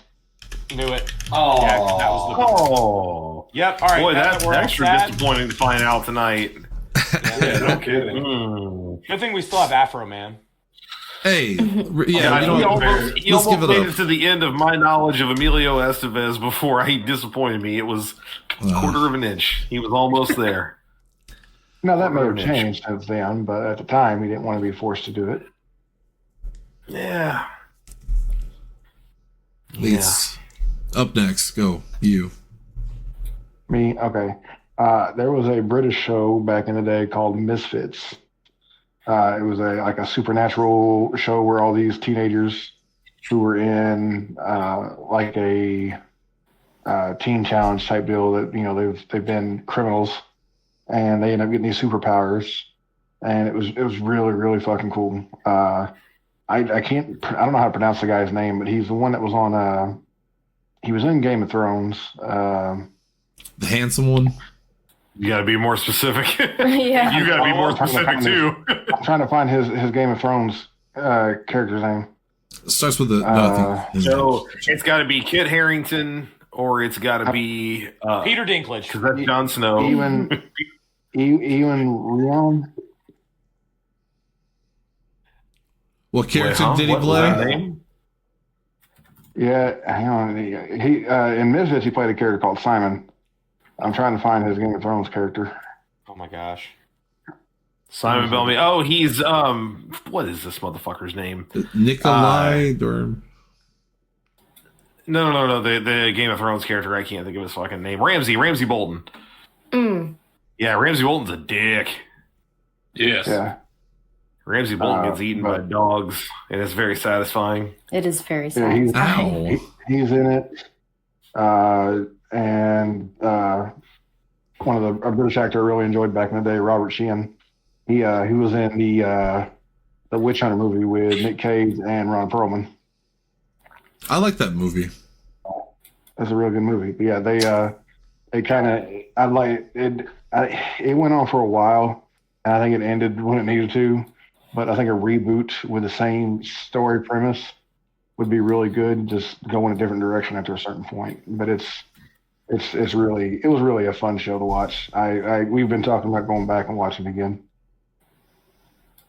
All right, Double H. All right, so hear me out. This is my first reboot and not necessarily continuation. I think you got to start this one over because that was one of the things we talked about, right? It can be pick up where it left off. It can also be just take it and start fresh.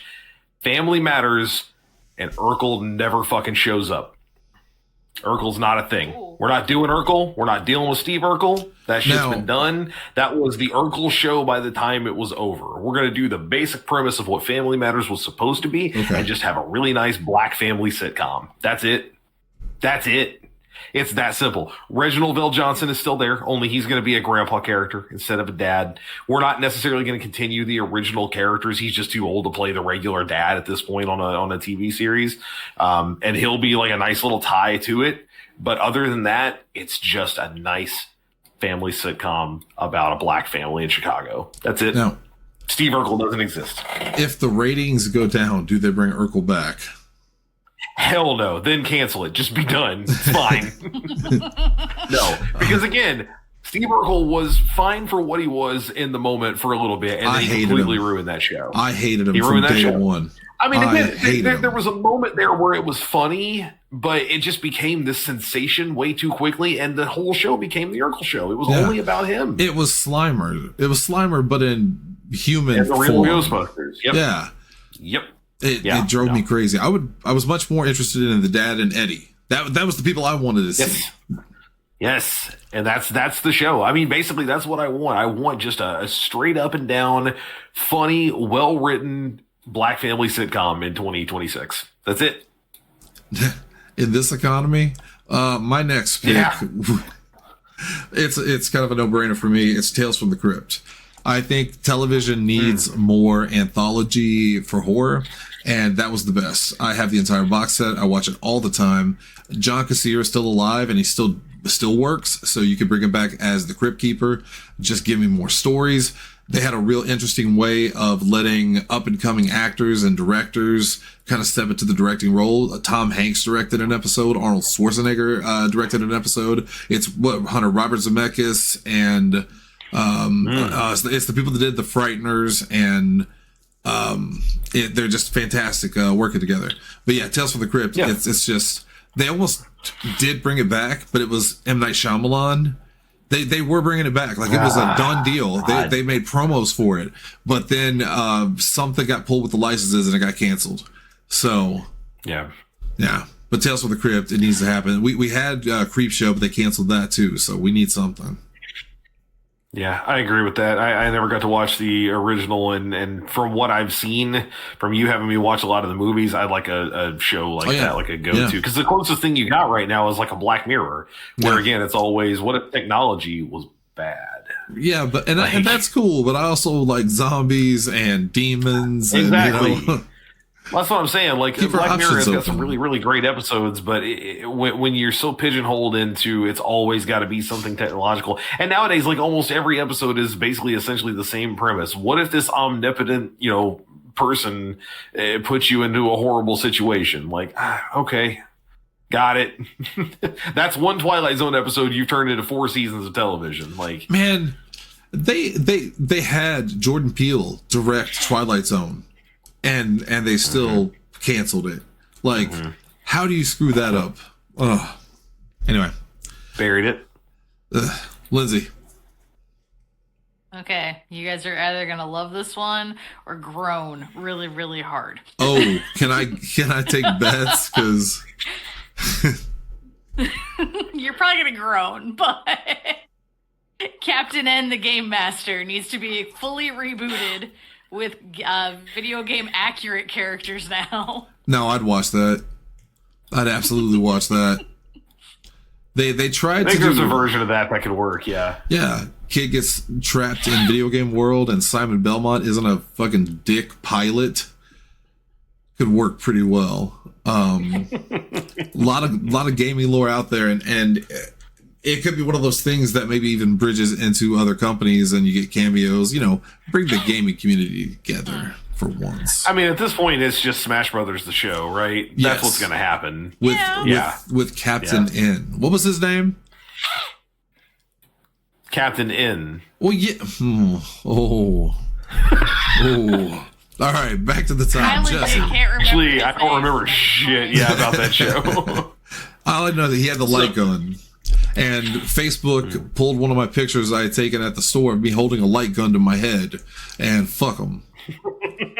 Jesse, go ahead. I did just want to, I was curious about something, because I remember hearing some rumblings of some other stuff with Emilio Estevez. And the anti-vax thing may have honestly been a little bit of Disney propaganda. What? No. Yeah. No. That virginal company? Emilio Estevez has clarified apparently more than once in more than one interview that he is not anti-vax. He contracted COVID early, suffered from long COVID, and had some other issues with it, and was teased for following safety protocols, like continuing to wear a mask and sanitize his hands and stuff. So I want to read this little snippet from a Vanity Fair interview. Apparently, the big thing was some creative differences. Disney wanted the show to be comfort food, and that's not what Emilio wanted. So whenever they said they wanted to be comfort foods, and I pushed back at the producers and at the studio. I said, guys, we have to acknowledge this. We're in the middle of a pandemic. I got on my soapbox and I cried out that I can't play a character who's complaining about owning $1 million piece of real estate in downtown Minneapolis when the city's on fire around us. And the pushback was, this is a show that people need that doesn't remind them of what's happening in the world right now. That is the Disney brand. We're not going to acknowledge the virus. We're not going to acknowledge systemic racism. We are going to be comfort food as we shoot these episodes. I got in a huge argument with the showrunners about it. I said, look, you've got to check your own privilege here. We have an obligation as artists, as storytellers, to speak to the times we're living in, and there was pushback. I think Jesse is a fan of Emilio Estevez. Well, that's good. And I'm not even saying I entirely disagree, but I've never thought of the Mighty Ducks as high art. Well, no. Bro, the art is in the eye of the beholder. It doesn't have to be art to be genuine. Yeah. Right. But like that's one of those things, like, because I remember hearing like the anti-vax thing was very surprising to me about Emilio Estevez, and that's why I wanted to Google it because I was curious. And yeah, no, I know that was a rumor that was going around at the time. Yeah, like it has been going around quite a bit because he addressed it several times, and he has reiterated multiple times that he is not anti-vax. So yeah, I don't know, but yeah, may have been some Disney propaganda. Because they certainly don't want to get, I guess, like, have that stuff come to light. I don't know. They don't want to say, like, well, we don't want to not do Emilio Estevez's contract because we're uncomfortable talking about black people problems. And your show is? And my show? I think I'm actually going to go with Heroes. Oh, that's a good pick. Let's all right, season 1, incredible. Reshoot season 1. Whoa. And then you have to reshoot it because all of these characters have aged 20 something years, Shannon. Well, why do you have to reshoot it though? Why can't they just new heroes have a 20-year appear? Time skip? Yeah, legacy shows are huge. So you're gonna replace Peter Petrelli. But so here's the thing. Season 1 was so good. Yes. Everything after season 1 sucked so bad. Because of the writer's strike. It hit right during season 2 and killed it. 100%. Yeah, season 2 was shit, and they had to try to fix they had to try to fix the everything, and it didn't work. But season 1 was incredible. Hot mess. Season 1 was so good, but there's no way to recover at this point. Like there's too many things that happened in season 1 that you would have to address in the second season. And if you try to do just like a time skip or something like that, then you have to acknowledge this is how these storylines wrapped up. Here's some all new ones. So I think that you can do like a reshoot of season 1. Like you can make it brief if you want, or just do a shot for shot reshoot of season 1. Oh, with new I actors. have an idea. Yeah. I just want to tack on to this. I have an idea. So the way you get around it just being like, fuck, we already watched this show. Because you're talking about, if it was one episode, that'd be one thing. You're talking about an entire season's worth of what is it, like 8 to 10 episodes if we got to re-show essentially the same stuff right. with new character actors. So you insert a new character. Because this is a fucking superhero show. So everybody's got a bunch of weird abilities. You insert a new character who is constantly going, I've been here before. I've done this before. And their power is something about they literally live multiple lives. Like when they die, they come back as somebody else. What it is in reality is that they're slipping through universes. We're going full multiverse from the get-go. And they're like, I've been here before. So the new actors, whoever they are just people playing those characters, those people in a different universe. And so it seems like things are all going to go the same. It gives you an opportunity to change things up. When something goes wrong, the person who thinks they've been there every time is like, wait a minute, that's not what's supposed to happen. You can even have this guy you can even have this guy fuck with stuff. He can make some of those changes happen. Right. And so it could be your villain. You could be a stealth villain. It could be that from the get-go, he's surprised about what's going on. This is not right. It's not supposed to be that way. And then come to find out, oh, that's because now I'm in control. And I don't want this to be the case. And that's how you subvert a bunch of expectations of, okay, well, this is just multiple episodes of the exact same thing you can watch on, DVD or whatever. Yeah, I would be completely fine with that, because that was so I still remember the first couple of episodes hit, episode 1 or 2, and immediately me, Shannon, and Lindsay fell in love with that show. Very and we much started so. doing like Obsessively. we started doing watch parties for like each new episode that came out, and season 1 was so goddamn good. And then season 2 came out, and we were doing the same thing. We were doing watch parties, and we were like, oh no, Writers are important. Yeah. Pay them all of the money. That was the same time period where I watched Conan O'Brien all the time, and he stayed on the air, but without writers, he would literally sit there and like spin his ring on the desk and make shit up because they couldn't bring anybody on. They had no one to write jokes for them, but they couldn't not be on the air because then they don't make money. It was a weird time. Yeah, the writer's strike was a really weird time. Thankfully, AI will take their place soon, and we'll never have to worry about that again. Damn it. Shelby. Star versus the Forces of Evil. It was complete, but the last season was rushed, so it was a really, really bad season. The ending was not what anybody wanted. So I would want that to start up, but just kind of nix the last season and restart from there with all the people getting together that everyone wanted and the actual story ending the way it should have. I heard that show was very, very good. I think I tried to get Lindsay into it, but I don't know if she ever did.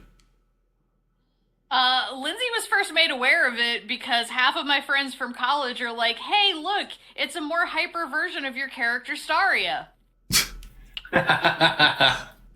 So I've always had a little bit of animosity towards the show. Plus, I fucking hate Princess Unicorn Head.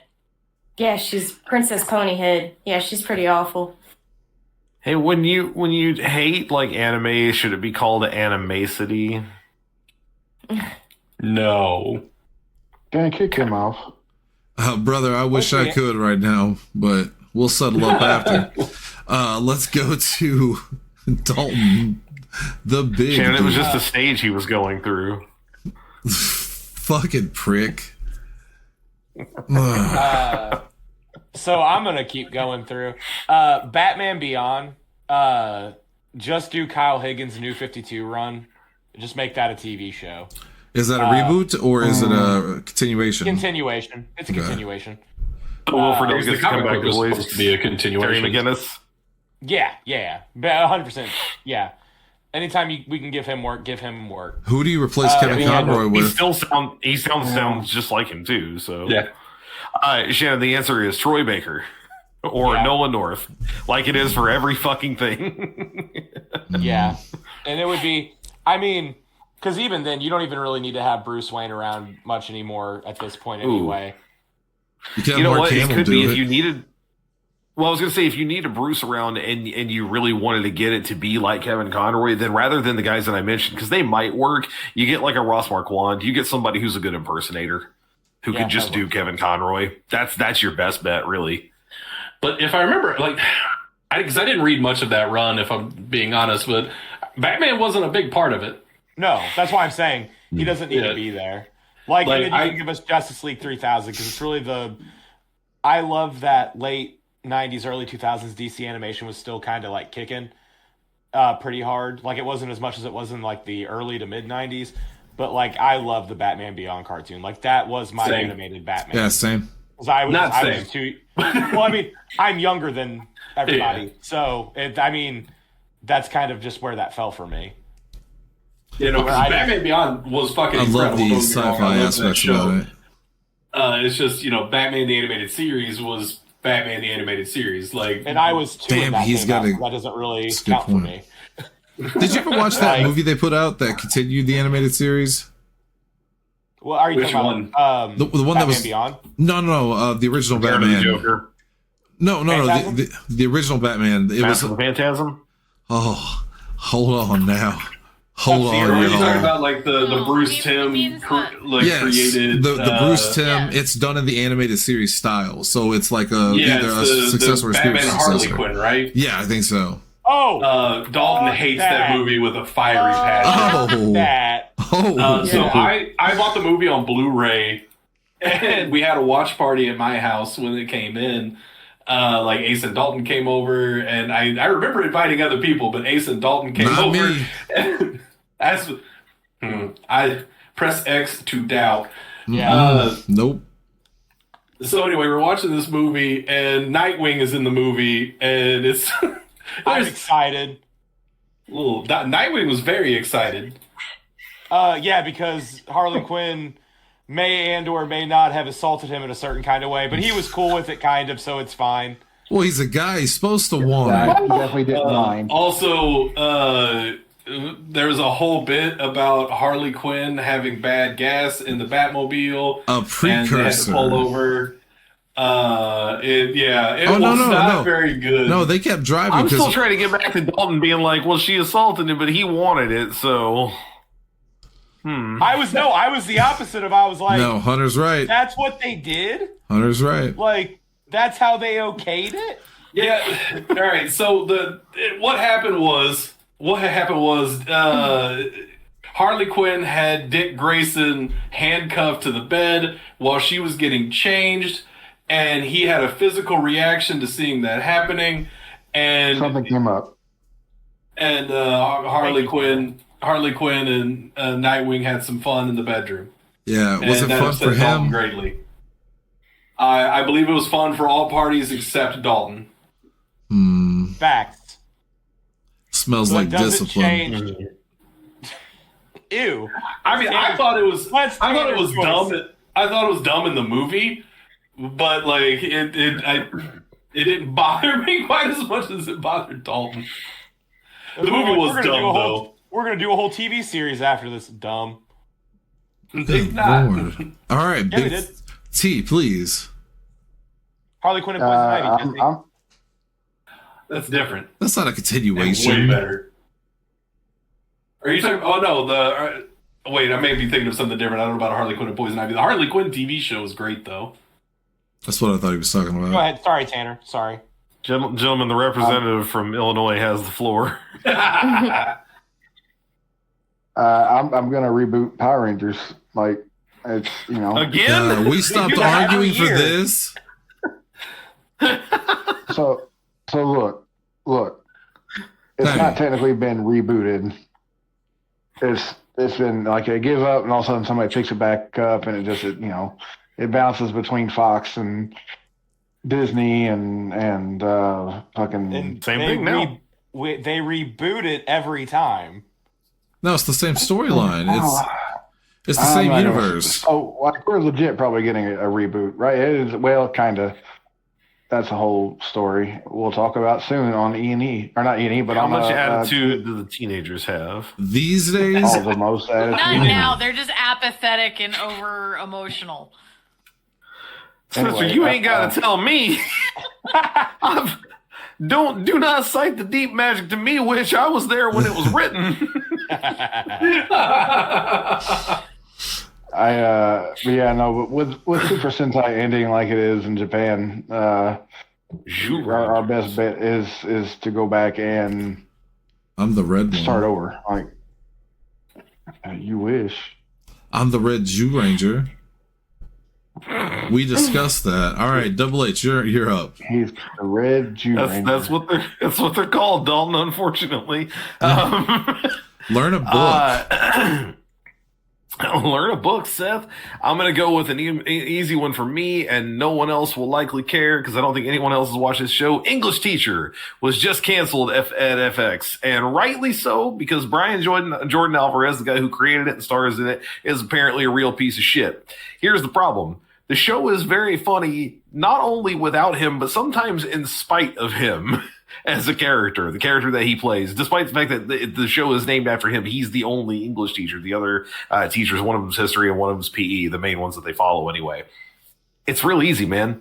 Roseanne just figured it out. I was just about to say, so it's the Roseanne situation. He dies from drugs. Not to mention, he doesn't even have to. The end of the previous season, both seasons, the whole tension with him outside of school has been he's gay. He's dating this guy who used to be a teacher who left the school system, and that guy wants him to quit and come work at the company he works for. And they left the second season on this little bit of a cliffhanger of what's he gonna do? His name's Evan. Is Evan gonna continue teaching? Is he gonna quit? He'll make more money. It's easy. He fucking quit. It's so simple. And you can do it House of Cards style. Again, we just never see that guy again. He's gone. Hire a new principal actor who comes in and plays another English teacher because they're going to have to fill that position in the school. And that way we don't lose what's funny about all the other characters. The big problem is he created the series. So I'm sure he did a bunch of the writing and that kind of stuff too. But if they can rest it's FX, man. If they have the rights to this thing, just cast somebody else, ditch him and move on. It's a great show. It's so fucking funny, and it's such a shame that it absolutely got buried, and then it got canceled because he was so problematic. And you could keep the name, unlike with Roseanne. They had to switch to the O'Connors. Right. So I mean, and if they didn't want to, if you didn't want to cast like a new English teacher and focus on them, if you want to just make the show about the side characters and make it mostly about them now, just truncate the name and just call it Teachers. I mean, it'd be really easy. Yeah, it's a good show that doesn't deserve to die the way that it is, and I want to know where it's going from there.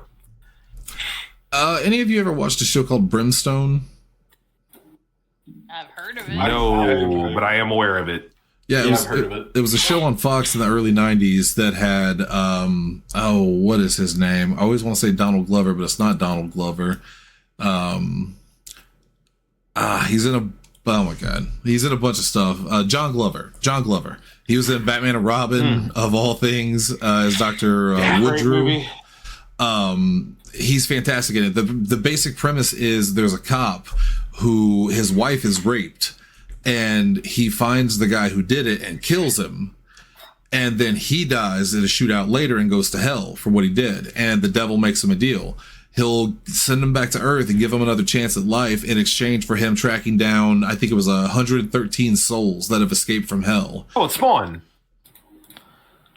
Kind of, yeah. Yeah. It sounds kind of similar, doesn't it? But the whole show was him tracking down different souls per episode, and they'd all have their own like powers and their own story and stuff like that. It was just really, really good. You can't do that now. It wouldn't make any sense why this guy would have aged so far and why the devil would have aged so far. But I think it's prime for a reboot. Yeah. That's a great premise. Reboot that and put someone likable in it, and I think you've got a hit show right there. Did he have any kind of like powers, or was it just like he was regular? As far as I remember, he was a regular dude. His name was Ezekiel Stone, by the way, because of course it was. Of course it was. Yes, excellent name. That's the most WBCW fucking UPN name I've ever heard in my life. And he woke up every day with the same amount of money in his pocket, and I don't remember what it was, but it's from the Bible. I think it's like a scripture. It's a certain amount of money.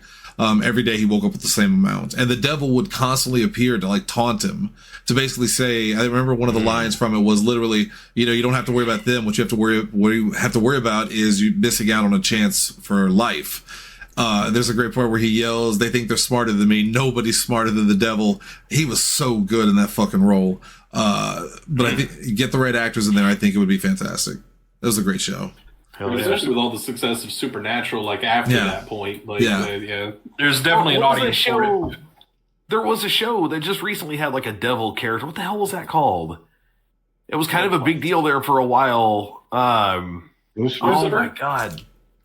Yeah, Lucifer. That's what I'm trying to think of. Yeah, people were super into that. So like, we kind of got an audience for it in that way. Yeah. Oh yeah, there's definitely an audience. Yeah, I agree that could easily be that could take off. Bring back Ezekiel Stone and make him Terry Crews. Just do it. All right. Hell yeah. Terry Crews is getting a little old. Don't matter. Lindsay. Okay, my next one's kind of silly, but your next rebooting one. Excel Saga so that we can add even more new anime tropes to each episode. That is a weird show and very funny. Most of the premise of it is each episode makes fun of an individual trope from anime and manga. Like, just the whole episode is based around it. Wasn't her? I do that for free. What? Wasn't her friend like always fainting? She was basically dying of consumption. Yeah, so she constantly fainted. It was very funny. And coughing up blood. That old, anime trope of tuberculosis. She was basically a female Japanese Doc Holliday. I believe she's been poisoned by her constituents. That's one of the animes Lindsay and I bonded over originally, was Excel Saga. I think she actually was semi-inspired by Kenny from South Park because she pretty much died every episode. Don't ruin it. You had a good thing going. Don't ruin it. All right, back to the top with Jesse. All right, last one I'm gonna do is an anime, One Punch Man. Is that over? No, they just got a third season, but I don't know what the fuck. So the first season of this show was incredible. It was extremely well animated. It was very entertaining. Like the whole premise is kind of making fun of these over-the-top action anime. And it's a good time. It's just a delightful watch. And again, extremely well animated, great fight scenes, awesome shit. Season 2 hits, and it's making the whole arc is doing this like awkward transition from kind of making fun of that to kind of becoming that genre. But in a fun way in the manga. In the show, not so much. And the animation budget hit the fucking it fell off a cliff. I don't know what happened. It was awful. There was almost no action at all. All the fight scenes were terrible. And then years later, they finally released season 3 after a bunch of people have been clamoring for it because the first major story arc has finally ended in the manga. And so they finally released season 3, but it had an even smaller animation budget. Oh. A lot of people have been making fun of one scene in particular where this dude is going down a hill, and he's supposed to be kind of sliding down the hill, I guess is what they're implying. But it's literally just nothing else changes. It's a flat green hill, and it's literally just his character.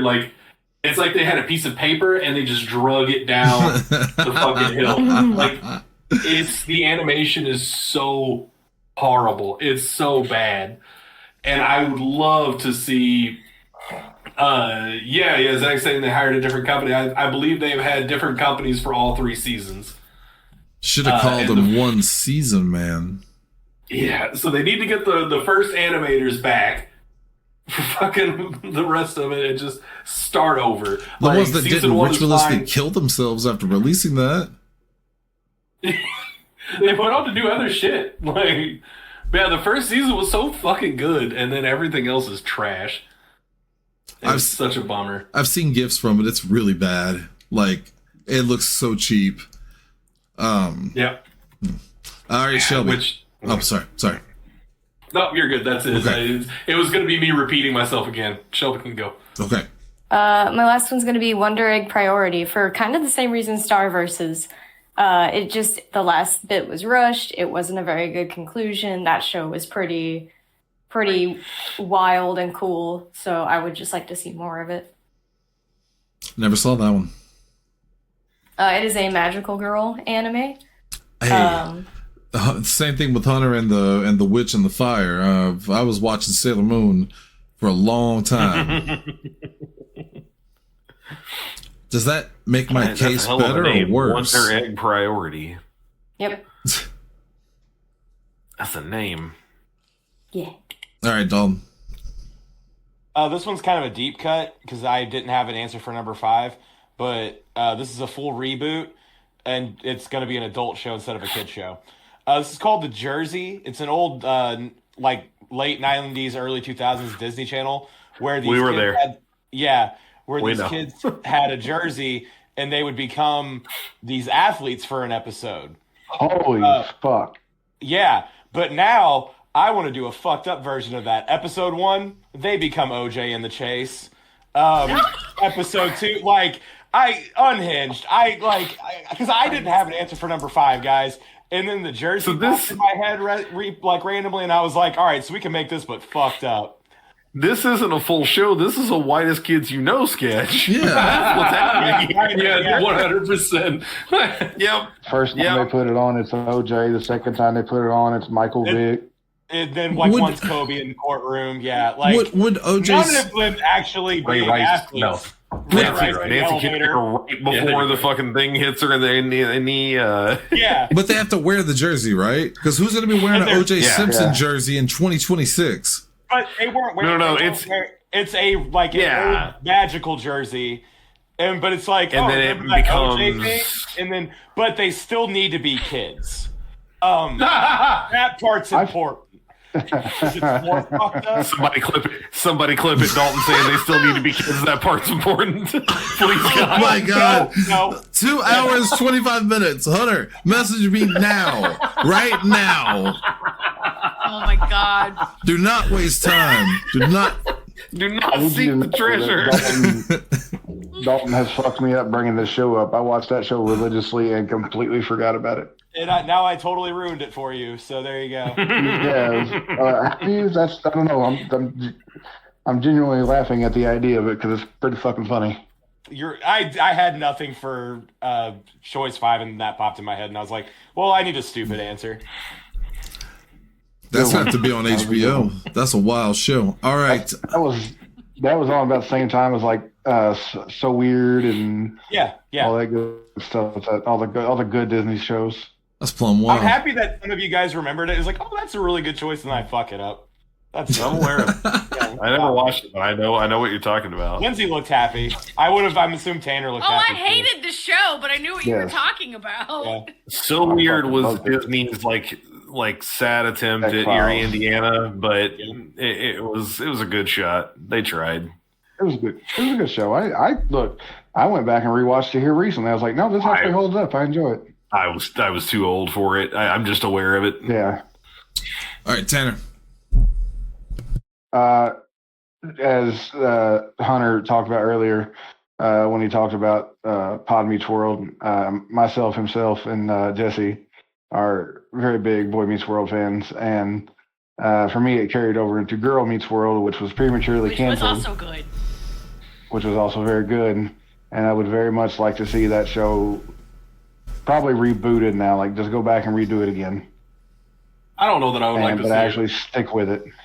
I need it made, but I need it made not on Disney. I need it made like put it back on ABC and make it like make it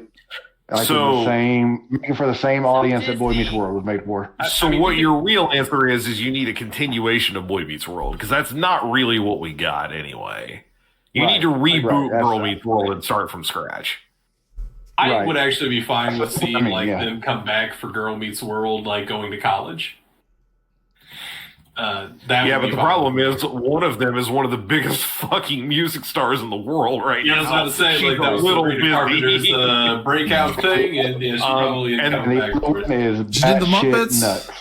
Well, I was going to say the other one is a vehement protester against basically everything Disney stands for. So, and that's not she's batshit nuts. She just got weird. They usually do. Hunter. I have. Oh boy, this sucks. So I was gonna say AP Bio originally, but realistically, AP Bio did end. It had a finale. They knew it was coming to a finale. They didn't have a cliffhanger, so I just wanted more of that show. That feels selfish. Shannon, I was gonna say Married with Children, because Married with Children also didn't get a proper finale. No, but apparently, and I think this is a true story, they're getting an animated sequel. So, brother, they have been talking about that for about 3 years now, and no, it's going to be continuation from where it left off, and they're just going to voice the characters. Number one, I don't want that. Number two, I don't think it's ever really going to happen. They keep saying it's gonna, and I've never seen it. But because the original series ended without an actual finale, the last episode is just a random episode. Sorry, there is something on my glasses. I was going to say that, but even then, it doesn't feel like I don't need some big sentimental finale for Married with Children, right? So bear with me. This one is a strange choice, I admit, and I know it's probably the most risky one I'm going with here. I'm going to name drop The Adventures of Pete and Pete. Yay! Now hear me out. Pete and Pete is a perfect fucking show as it is, so this is why it's risky. The problem is doing anything with it is going to be problematic. You can't really continue it where it left off, because even if you get the two principal actors back, Danny Tamborelli and, oh God, I forgot his name, the other Pete, Big Pete. I don't remember. Sorry. Almost everybody else in the show is probably gone, and if you get those two guys back, I don't really want to see them as adults. The show doesn't work that way. The entire show is through the lens of a kid. Like, this is what the kid thinks about the way the world looks around them regularly. I also don't think you can just directly reboot it and start in modern times, because kids don't act the way now that they did in the early 90s in the super weird, like, pre-internet world. So here's the problem. When I say I want to do this, I want to essentially reboot Pete and Pete, but the entire show takes place in the exact same time frame. We're just going to start from scratch with a very similar sensibility. 2 new actors playing the same kinds of characters in the super weird pre-internet earlys, like extreme southern Canada 90s, and just let it be weird. Just let the whole show be as weird as the original was, because that's what was so great about it. It has to be exactly the same idea. I never watched that show, but Bob always called me a bus driver. He said I was some bus driver. I don't know what that means. There's a bus driver with extreme rage issues in the show, is what it comes down Son to, of basically. a bitch. He's a little bit like Chris Farley. And, that's what I was thinking. Yeah. A little bit like that. The other thing is he takes his job super seriously, so that applies to, like, he's very like, this is what we do, and this is who we are, and I'm the only one keeping this shit together. So, man, he's been calling me that for years too. That's rough. The entire show. I can send you the link. The entire show's on YouTube for free, including like all the stuff you can't get on DVD. Too hot. I need to rewatch. You know what I'm doing tomorrow? Yeah, I'll find the link and I'll just drop it in here. It's one of the only things I have saved on YouTube. My last one, I'm gonna say it's not really a TV show. It was basically Dateline, but with the paranormal. It was called Sightings. Bring that back and put that on a channel. What was Fuck where bring it back to Fox. Yeah, where they do legitimate investigations of, like, you know, they treat it like Dateline. They tell the story of a haunting or of a UFO sighting or some paranormal event. And then there's a documentary style with interviews and all that good stuff. And it was all real, allegedly, but it wasn't like a scripted show. These things supposedly did happen and they did talk to these people. And it was really, really good. And I think it's important nowadays. What was one of your favorite episodes from that series?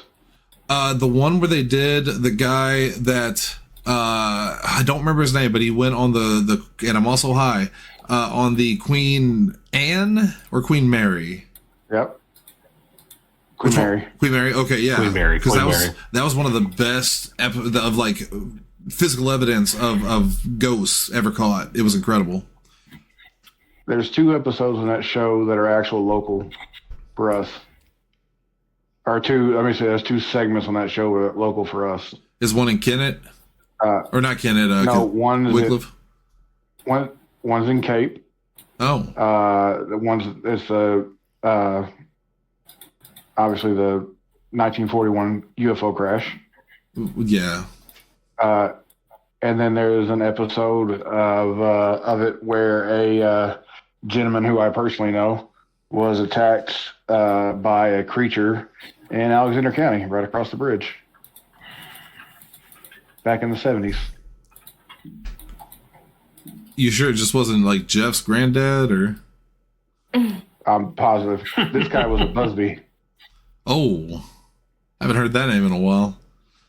I've never seen that episode. I saw the other one because I think that's where I first heard about the 1941 crash, but I've never seen that episode. I'll see if I can find it.